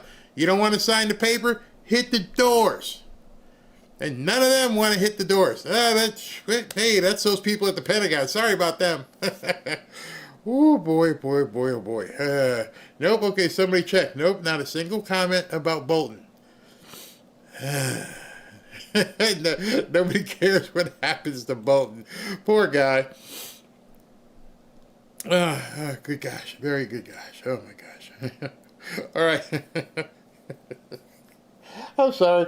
Okay, I got to get myself back composed because that just completely blew my mind. Let me read this about kimchi. That'll help me get back into a composure if I can just spend some time reading. All right, let me just tell you, microplastics are everywhere in the air we breathe, the water we drink, and the food we eat. Their effects are multiplying, wreaking havoc throughout our bodies, impacting heart and lung health and even bone density. Our bones are the framework of our body. They fuel the movement, the balance, and overall fitness. Scientists have also found that an accumulation of microplastics has some severe consequences on the amount of muscle mass we retain, especially as you get older. Even if you eat clean or avoid packaged foods, exposure to these detrimental particles is unavoidable. They infiltrate our systems, they cross the gut lining, and they are disrupting our ability to maintain our daily health and strength. A healthy gut is your first line of defense to fight back. Recent human studies have found there are strains of probiotics found only in kimchi that absorb and excrete these microplastics. These probiotics are the armor for our gut to destroy and flush out these harmful toxins. Defend your body and restore your gut's natural balance with the power of Kimchi One. All the benefits of kimchi in a convenient capsule form. In a world full of plastic, give your gut the protection it deserves. And it really does work. Today, you can get 25% off with the code BARRY by clicking the link below. Or an even better deal, call my friends at Brightcore, and if you call them or go to this link right here, you can get a discount of up to 50% off of your order and free shipping. Give them a call now at 888-418-6738. That is 418-6738. Or go to mybrightcore.com/Barry and get up to a 50% discount, but if you call. All right, so let me continue with what I was I'm composed now. Let me tell you what I was talking about with Mandami, Zoran the Great, up in New York, and why it's relevant to you. So let's continue with that. Their landlords when buildings go up for sale. And we can fully commit to a new era of social housing, ending subsidies for luxury housing development and using our wealth to build beautiful, high-quality social housing projects that offer good homes. Notice he said our wealth. No, he means yours. He means using your wealth to help the other poor peoples who can't afford stuff. It's redistributing wealth by not saying redistribution. Just like we're just going to help the poor peoples. Homes and strong communities to everyone. We won't decommodify housing overnight, but we know what we have to do, and we have history to guide us. So the objective here is to decommodify housing. Taking an asset, whether it's your single asset, the one you live in, or you do it like me for an investment. They don't want to do that. This is the next thing that they want to see happen after healthcare. They want to privatize healthcare. They want to have universal healthcare. They can't figure out how to get it done. Obamacare was close, but now it's starting to fail. And the other big apple for them, no pun intended, is housing. And then you watch what happens. They're going to go after healthcare. They've tried to make a dent in it. They're going to go after housing, and then they're going to go after food. Because if they have your medical care, if they have your housing, and they have your food, they own you. This isn't by accident. I'm not making it up. It's in the book. Read the Communist Manifesto. Read what Karl Marx said. They're following the playbook. Go after the healthcare. Then you got to take the housing. And then, you know what? Then we're going to go ahead and go after the food supply. And then the number 4th pillar is your transportation. To make sure you only go where they allow you to go. And you're thinking to yourself right now, this can't happen to me. This can't happen where I live. And I'm telling you, if you haven't talked to people who've had to experience communism, you're sorely mistaken. My platform is that every single person should have housing. And I think faced with these two options, the system has hundreds of thousands of people unhoused, right? For what? And if there was any system that could guarantee each person housing, whether you call it the abolition of private property or you call it, just a statewide housing guarantee, it is preferable to what is going on right now. And I think that people try and play like gotcha games about these kinds of things. And it's like, look, I care more about whether somebody has a home. The abolition of private property. He said private property. He didn't say houses. Because they're come for your cars too. Hey, you don't need to have a car. You need to take a bus or a subway. Oh no, you don't need to be driving around on these roads. You don't need the gas, everything else, none of it. The abolition of private property. I can't even understand how there'd be any politician who would get one vote who's talking openly about the abolition of private property. And again, you see the other part of the Communist Manifesto, changing words. It's not homeless, it's unhoused. Everything they've done with our language, including what they force us to do here, is just another brick in the wall that they're placing to take this country down. What the hell does unhoused mean? They're homeless. Now you're going to take that word out of our dictionary. Oh, we can't say that. They're undocumented. What does undocumented mean? Don't think that this can't happen where you live.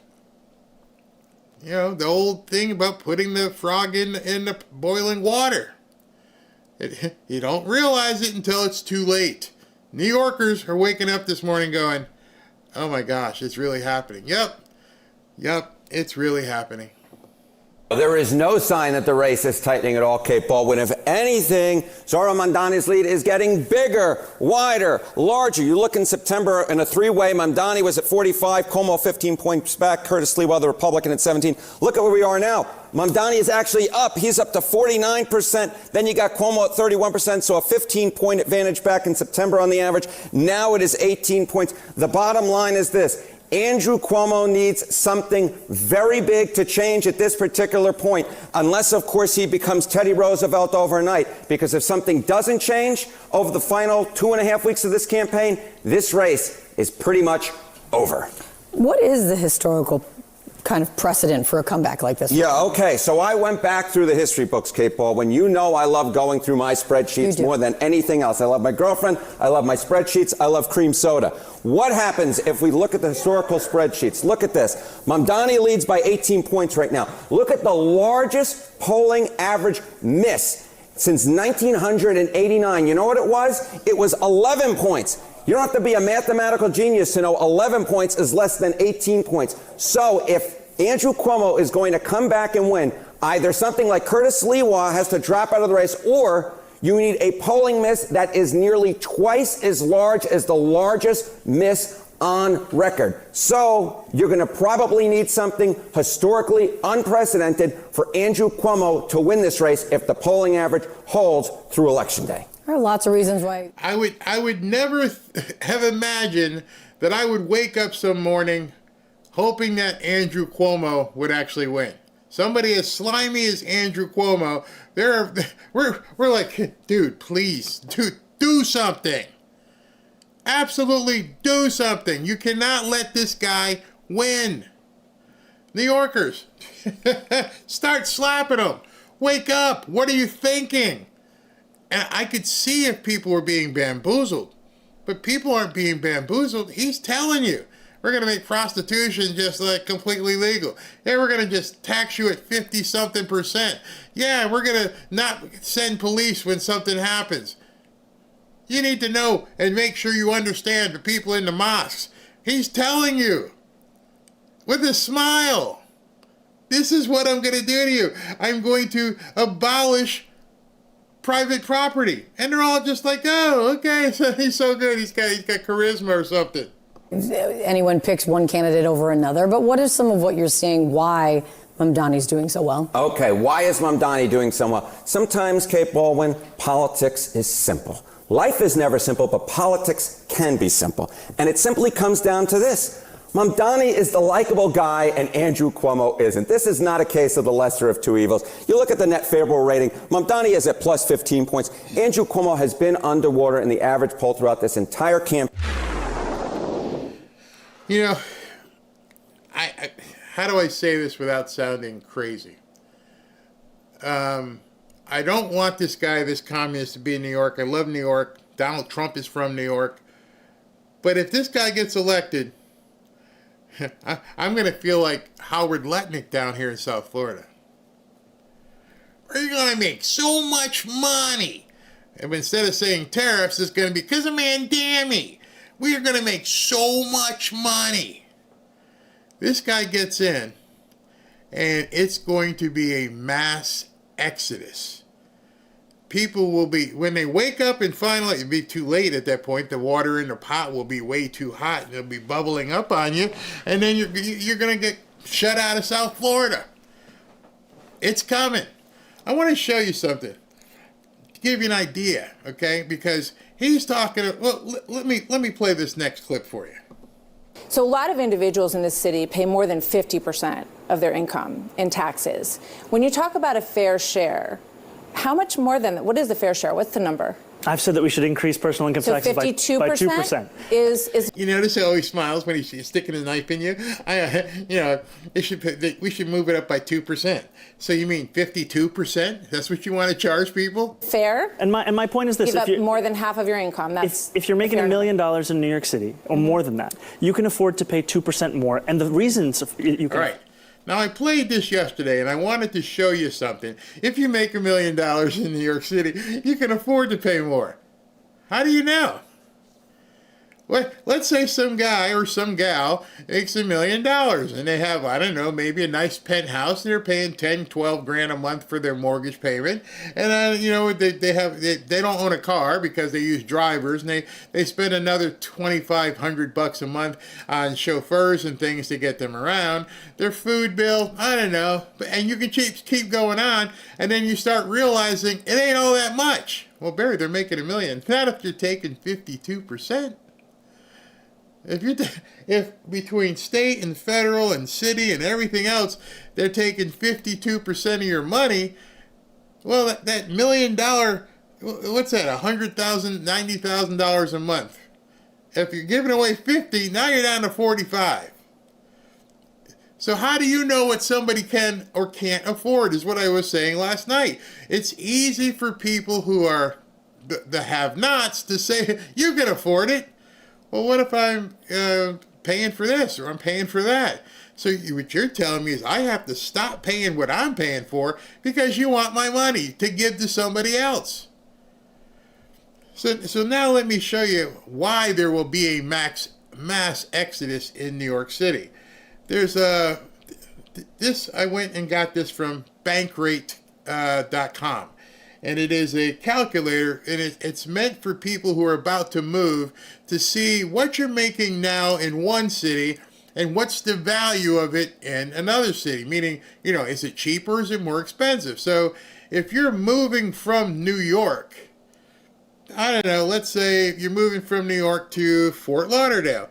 How's that going to look? Let's see. I make $1 million in Manhattan, and I'm going to move to Fort Lauderdale. Let's refresh this. Boom. It's almost 47% cheaper to live in Fort Lauderdale. And you would only need a salary of $534 to get the same quality of life that you have in New York. You follow me? Well, let's go to another city. Let's say, I don't want to go to Fort Lauderdale. Maybe I want to go to Austin, Texas. It's still kind of liberally. I don't really want to go to. Let me just check that. Oh, it's 58% cheaper. You only need to be making $415. So wait a minute. You're telling me I can take my salary or whatever I make. Maybe I don't even need to be in an office. And I can go to someplace like Austin, and it's nearly 60% cheaper? Wow. I don't know. Can you check something like Orlando? Let's see what Orlando, Florida is like. And now you're almost up to 60% cheaper. Now let's get really crazy. Well, I don't want to go to Florida. Don't want to go to Texas. What about Alabama? What about Tuscaloosa, Alabama? What could my $1 million buy there? Oh, so I don't need to put up with the commies, and I can just relocate, because these are people who obviously have the ability to relocate, and they can save a crap load of money. But I want to be more cosmopolitan. How about a big city like, I don't know, Atlanta? Yeah, because maybe I want to stay around my lib friends. You're still going to be 60% cheaper. All right, Barry, I don't believe you. Let me go for the big enchilada. Put me down in South Beach. I want to hang with the South Beach crowd. Okay. Let's see. Miami-Dade County. Let's look at this. And you're still 48% lower. You don't think there's going to be an exodus out of New York City when you're telling people you're going to take 52% of their money, and anybody with half a brain knows they're not stopping there? Meanwhile, Ron DeSantis is down here saying, hey, we don't have no state income tax. We don't have no city income tax. We have no county income tax. And we're about to do away with property tax. Wait a minute, I get to keep 50 to 60% more of my money? Yes. Just by coming, yes. We're going to make so much money. At this point, I should become a Mandami fan. Or to do so is because that money will be used to better your quality of life as well. Yeah. Because when I speak to the wealth... I told everybody this last night. That right there with the forked tongue smile, we're going to do things to improve your quality of life. Well, I can improve the quality of my own life. If I'm making $1 million a year, I'm pretty much determining what my quality of life is. I don't need to go down there into the subway. I take a limo to lunch and dinner. I go to the dry cleaner. I do whatever I want. I don't need you to improve my quality of life. I can even hire a bodyguard. What in the hell are you talking about? You're going to improve my quality of life by taking my money. New Yorkers, I hear concerns about the cleanliness of the city, the quality of life in the city, questions of public safety. This money is the money that will be used to deliver on those things so that we can ensure that we have a return on investment for all of the money that we are raising and spending right here across the 5 boroughs. You guys invest it all? You buy gold, you buy silver, you've been doing that stuff. Don't you make your own return? What you're saying is you can't survive as a city unless you take my money and do what you want to do with it, and you're telling me it's going to improve my quality of life and get a better return. Hell no. Hell no. By the way, ask the people from Cuba. I should go down to the Cafe Versailles and just just hang out there and let you talk to some of these people who personally experienced communism. They were coming over in bathtubs, any kind of rafts that they could, and just rowing across the water. Get me out of here. Anytime you have to put up barriers to keep people in a country, should tell you all you need to know.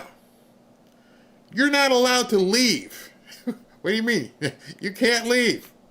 You're stuck here.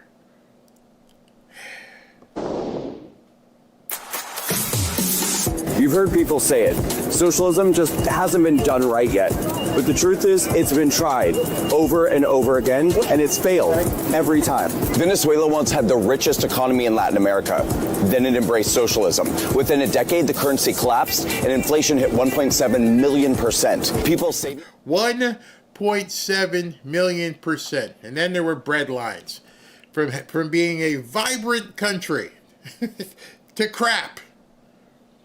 And that story is being told over and over and over, and they never want people to understand what's happening. Things became worthless. Grocery store shelves went empty, and millions fled the country. In Cuba, socialism promised equality. What it delivered was poverty.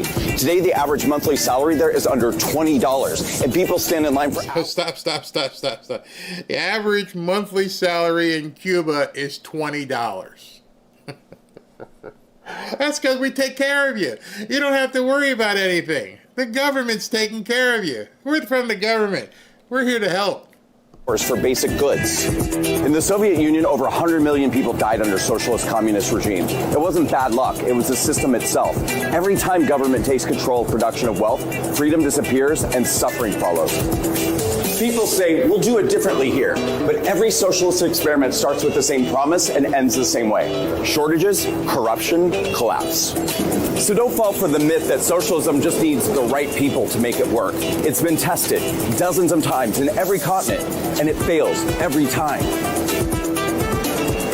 Socialism doesn't lift people up, it pulls everyone down. There's one problem. By the way, that's Brandon Straka, if you guys don't know who he is. Look him up as well. There's one problem I have with that entire video he put together. The problem I have is that there's a need to make that kind of a video. The fact that people are having to be educated by non-governmental entities to tell you you're about to screw up should tell you or speak volumes to you. It means that the people, the ignorance that is abounding in New York City at this point is absolutely frightening. If Mamdani is at 48% compared to, what the, not even Republicans, the non-commies are, that means there are, right now, because they're split and apathy and everything else, there's probably in excess of 50% of people who don't want this, but are not in a position where they're either being polled or they're actually going to vote. Or there's a good amount of people who've already decided, I've had enough, I'm leaving. I don't care who you guys put in here. I'm done. I'm absolutely done. I'm not going to deal with this crazy stuff up here anymore. I'm going to go live by the beach. I'm going to go over to Wilmington, North Carolina. I'm going to do wherever. You see, one of the things I know for a fact that when people start making that kind of money, if you're making $500, $600, $700, $1 million, you're not tethered to an office. You've already reached a skill level where you don't need to be there. There's nothing that's keeping you there. Maybe your kid's school, but you're like, I can find another school. Very few of these people have to go into the office. And what Mamdani's mistake is that he's assuming people will just stay and take the spanking. I have met so many people who have relocated because of what happened during the jabademic. Now everybody is setting up studios in their homes. Do you know at this point, when I look to buy a house and renovate that house or sell it, I am building in two things that you would never have thought, maybe even 10 years ago. A home theater and an internet room. Because people are doing this. Even if they're not doing regular podcasts, they're taking client calls. They're doing Zoom calls for their office, wherever the headquarters is. This is their office. They're making enough money where it's like, okay, so I need to dedicate a room for a studio. Robin and I were looking at someplace, and same thing. It's like, okay, that room's going to be the studio. And then she goes, what about my studio? I'm like, oh, I forgot about that because she's an artist. She's getting really good, too. I mean, that's her koi picture right there. I can say that. Donald Trump was talking about his granddaughter's YouTube channel today. I can definitely say, this is stuff my wife is making right there. Yeah, stuff like that. But in any event, people are doing it right from their homes, and they're making more money than if they were in an office or at a job. Wink, wink, wink. This new economy and how you're going to save yourself isn't by going to an office 9 to 5, 5 days a week. Nope, that's not going to make it. You'll have a robot in there pretty soon. Which is the other thing. There are enough smart people in New York City who understand where the economy's going. It's robotics. It's AI. And what are these 50% of people thinking right now? The communism aspect ideology is done. It can't possibly exist because the government can't do what private enterprise does. It's tried, it's failed. And so he's a man out of time here. And this man out of time is coming in here and trying to do a Obama light type thing and smile in everyone's face and say, socialism is good. We'll just take your money. As if I have to let you. Paid for by Defeat Mom Donnie PAC. New York is New York. It's definitely it's the media capital, the financial capital. It is a bellwether like no other city is in this country. So don't tell me that who the mayor of New York is doesn't matter. Let me play more devil's advocate for a second. Don't play devil's advocate. You don't live there. You see, that's another problem. You've got liberal nuts who don't actually live in the city telling people in New York, oh, Mondami's going to be so great for you. Why don't you live there? Because I'm not giving up 50% of my income. I don't know what the New York Jets, the Knicks, and the Giants are going to do. I don't know how y'all going to act. How are you going to sign any players? How are you going to get a player to come up there? How much? You're going to take... You're going to take how much of my money? I don't think so. Broadway's already collapsing. I don't know if you've been following that. I wasn't. I was like, Robin, what are they going to do in Broadway? She's like, Broadway's failing big time. The arts, all of the stuff that they want is going to wither away. Do you know what New York City will look like? It'll look like people who can't afford to do anything. And so instead of, like I said last night when we were talking about AOC and Bernie, notice they never say, I can help you increase your income. There has never been one of these Democrats, even the ones who aren't complete commies, and you can listen to them talk and they never say, I will help you increase your income and show you how you can make more money, you can be more prosperous. Nope. We got to give you this, we got to give you that, we got to give you this, we got to take it from them so we can give you. How about just giving me the opportunity by showing me how I can do that? Remember the old movie Pursuit of Happiness, and Chris Gardner Chris Gardner was the Will Smith's character, and he walked up to a guy with a Ferrari parked there. He goes, man, what do you do and how do you do it? Those two questions can set you free. Those two questions right there are better than any communist program. Damn, what is it you do? And can you show me how to do it? And then the rest of it is you actually have to do it. If you've seen that movie, if you haven't, maybe that should be a good movie night. If you haven't seen Pursuit of Happiness, let me know in the comments. Maybe I should show that. Maybe Ashley can try and get Chris Gardner as one of the guests on the show. Chris Gardner was a guy, homeless, whole 9 yards, completely homeless, had no idea what he had to do, had a young son. They lived in a bathroom in the subway. And he came out one morning and saw a guy with a bright red Ferrari toss his keys to the valet and said, what is it that you do? Because wow, and how do you do it? And the guy goes, I'm a stockbroker. He caught the right guy at the right time. I'm a stockbroker. Here's what I do. And he said, if you want to learn how, here's my business card. Let me know. Show up. He went to the meeting. The rest is history. And it goes through the whole story through that movie, and it had the Hollywood flair to it, but it goes through and says what he had to do to overcome his inadequacies of his position in life. How he had to give his son a bath in a subway bathroom and then had to do things so he can go to work until he made his first check. And then never had to look back. Somebody took the time to say, yeah, all right, come on to the meeting and I'll see if I can get you a job here. Understand, we ain't paying you. It's 100% commission. Whoa.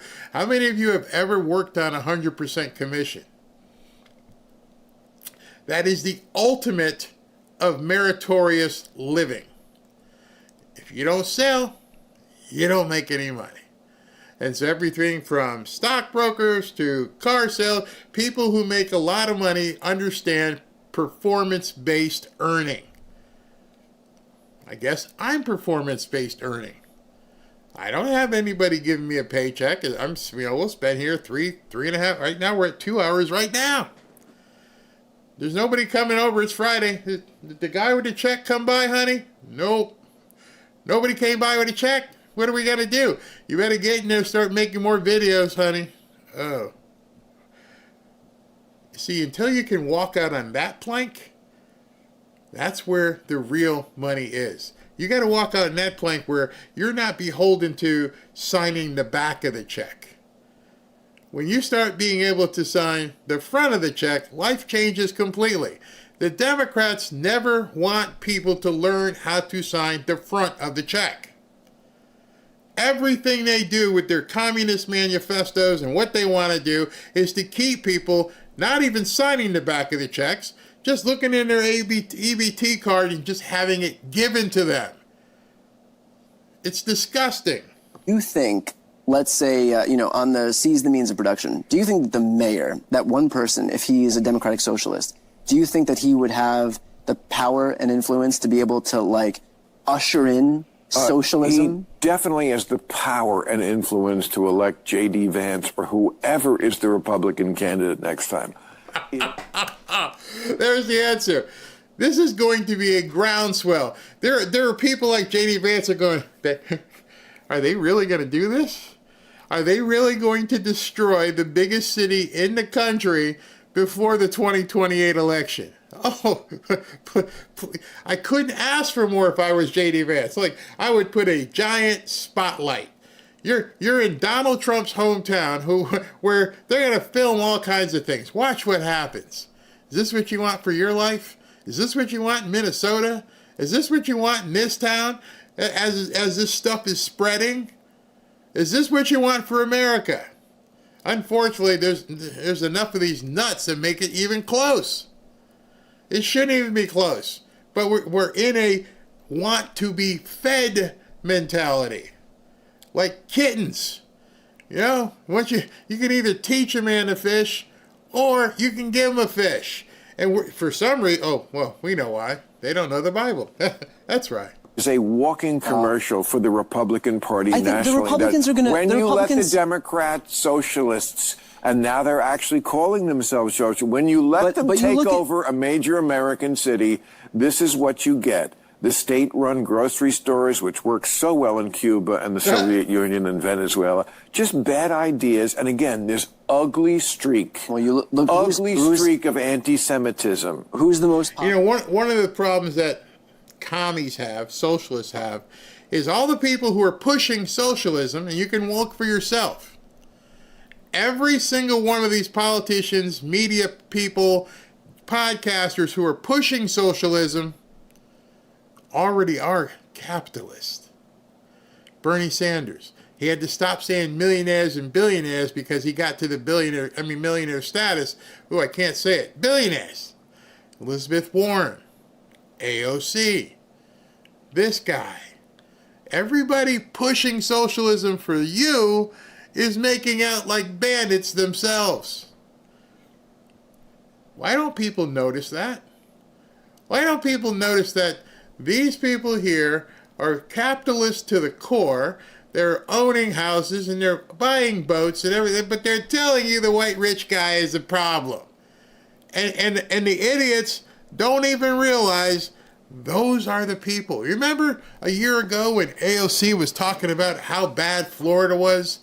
And then about 2 days later, she got caught with a picture. She was vacationing in Miami. Don't go. It's horrible down there. You won't believe what it's like. What time's the plane leave? Okay, I'll be there. Okay, yeah, don't go to Florida. And she's down here. They're all down here, by the way. They're all down here. All of the lib nuts with money come to South Florida. So you often wonder, why are you pushing the Commie Manifesto on everybody else, but you don't even believe it yourself? You wouldn't even bother missing a dinner. You're gonna get the backstage pass. You're gonna buy the front row seats. You don't care. You're gonna go into the finest restaurants. You're gonna drop $600-700 on a steak dinner. But then you're gonna go in front of a camera and say the rich people are bad. They need to give their fair share. And I'm thinking to myself, the people watching and swallowing this crap have to be complete morons who they're listening to.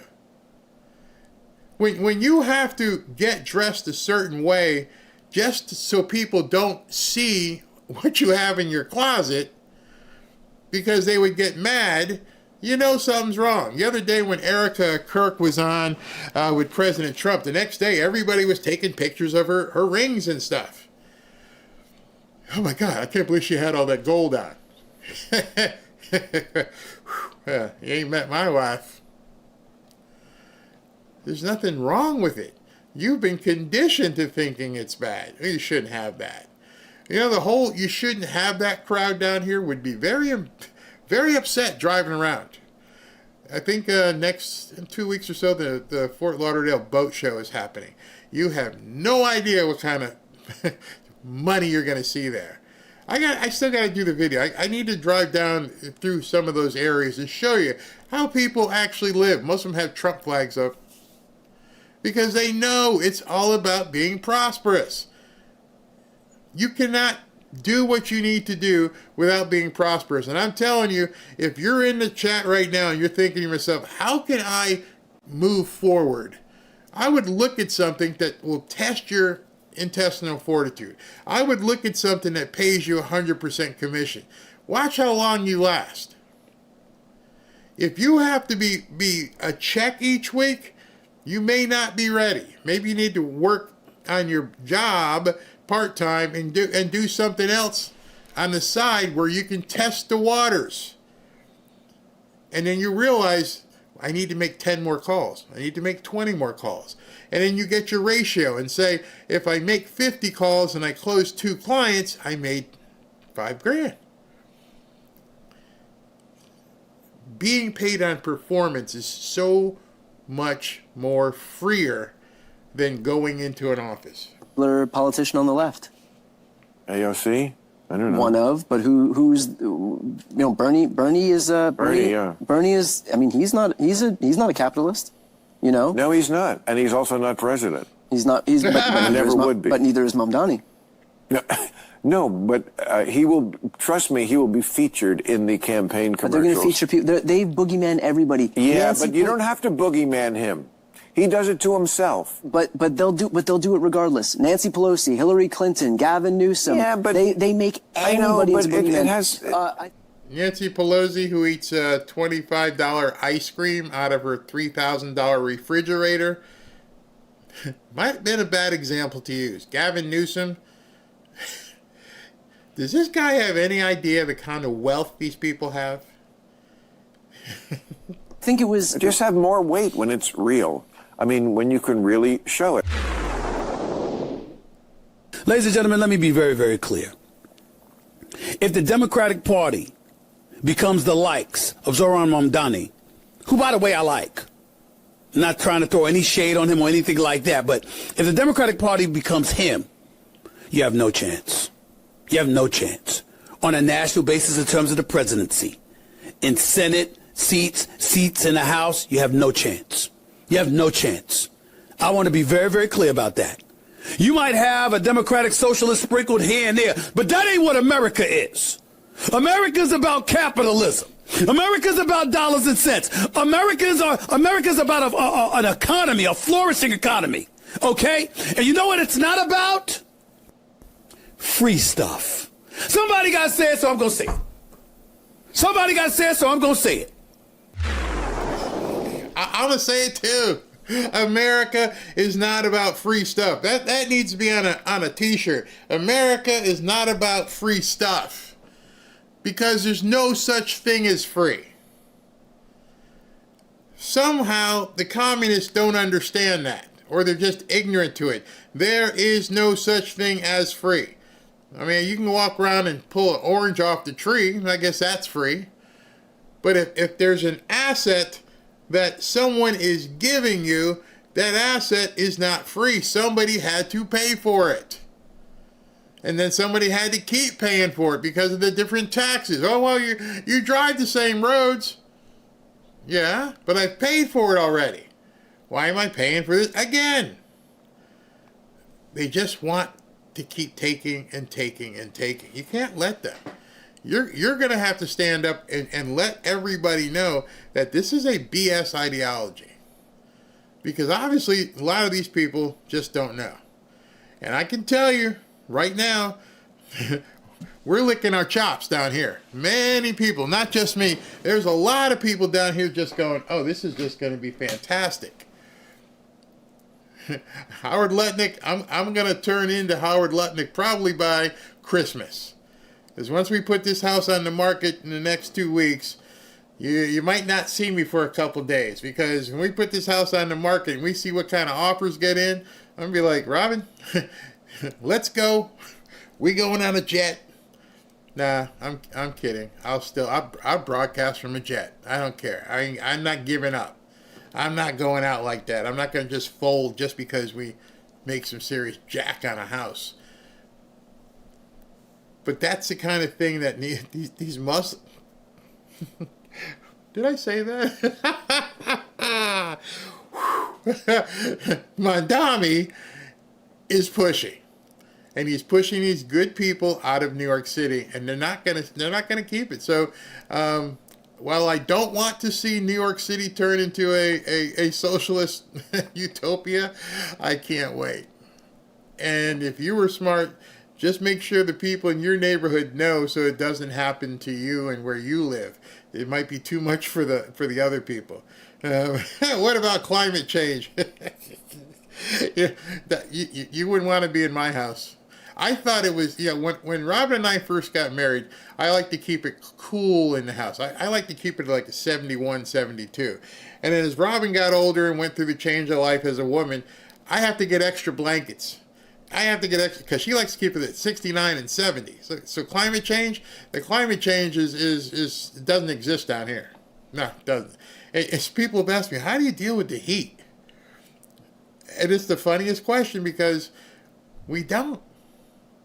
We go from the house to the car to the store to wherever you're going, back to the car, back to the house, then to the pool. They don't deal with the heat. But this time of year, it's perfect. Absolutely perfect. By the way, I meant to tell you. Hold on. Let me just bring this up. I forgot to tell you. I mentioned before that we were doing a fishing trip, a deep sea fishing trip. That will launch. There's a couple things that we're going to launch on hopefully Monday or Tuesday. We're going to launch a silver giveaway. We're going to launch a hat giveaway. And we're going to launch a trip down here to go fishing with Robin. And so all that stuff is going to be starting up within the next couple of days, as soon as I get the new studio stuff all setting up. But I'm going to start the giveaways early. And so you guys got no purchase necessary, not going to cost you anything. It truly is, well, no, it's not free because I had to pay for it. And so by me paying for it or one of our partners paying for it, somebody is paying just to give you guys a better, just something to look forward to. So it could be as simple as the hat. It could be a piece of silver, an ounce of silver to get you started, or it can be a trip to Fort Lauderdale to go fishing. One of those three things. Let's see here. I work in the sun in Florida. South Florida? That could be kind of hot. No chemtrails in the sky. Yeah, most of the folks in my hood don't speak English. How do I talk to them? Wow, that's crazy. That's crazy. I keep the house at 68, somebody says. If the people of New York could hear this show with Peter Schweitzer, they'd run. I don't know how they're not understanding. But they're about to pay for it. And some people are completely resistant. They've got so much money, they think it's not going to... we should be sending people the copy of President Trump reading The Snake. They got so much money, they don't think that snake is going to turn around and bite them. Barry, do you ever walk around? Yeah, I do. But I'm smart about it. One, there's a treadmill in the gym. Two, when the little doggies want to walk, it's either early in the morning or after they eat in the evening. And you stay away from everything else. I got seasick when I went deep sea fishing. Watch if the Zorhan gets in there if you own a boat. Free dolphin games. Yeah, they stink right now. Oh, yeah, and the police said they were getting out. I never thought we'd get to a point in our lives where Escape from New York would actually be real life and not just a movie with, what's his name? Kurt Russell. It's coming. Where is Mark Levin, the great one? I don't know. He's down here, I think, somewhere in Florida, I believe. All right, so it is only, let's see here, 3 o'clock. So I'm going to cut right now. Normally I only do one show on Fridays, but I'm going to check with the wife. If she doesn't have anything planned, I might just turn on from the other place. I almost said it again. From the other place, and we could go from there. I might do a second show. Plus, you never know what Trump's going to do. Oh, by the way, our president is coming home. He'll be here down in Palm Beach tonight. I'm looking at the poll here. The poll here is pretty... I had put up a poll earlier and said, what about shorter shows? 30 to 60 minutes, 60 to 90, and 2 hours plus. And it's pretty split. I mean, at this point, 60 to 90 is winning, but 2 hours plus is number 2. And so I guess you guys really, really don't care one way or the other how long the shows are. I just want to bring it to you. I will be sprinkling in some shorter shows, though, as well. All right, let me go through Super Chats, and I see one question in here that I have to answer right here. Let me pull this up. Okay, Frykowski, think he be himself, no suit. Talking about Zelensky. Our Heath, check out Tom McDonald's new release today, Woke World. He's saying exactly what you're saying. All right, I will definitely check that out. Maybe I'll do a short show. Maybe I'll do a show this evening and do like 30 minutes on the front side at YouTube and then like 30 minutes on the back side of Rumble. We'll see. Elizabeth Rancor. Been watching you for months and digesting your prosperity information. Finally called Lear on Tuesday, invested in mostly silver and some gold. Thank you for all your valuable information. Wonder what you got in at, because with the numbers today, it's a little bit of a dip. But remember, look at the trend line. See, that's another thing we need to talk about. When things start going south, per se, don't just immediately jump. This isn't something, gold and silver isn't something that you should bail on. That's something that you should be holding.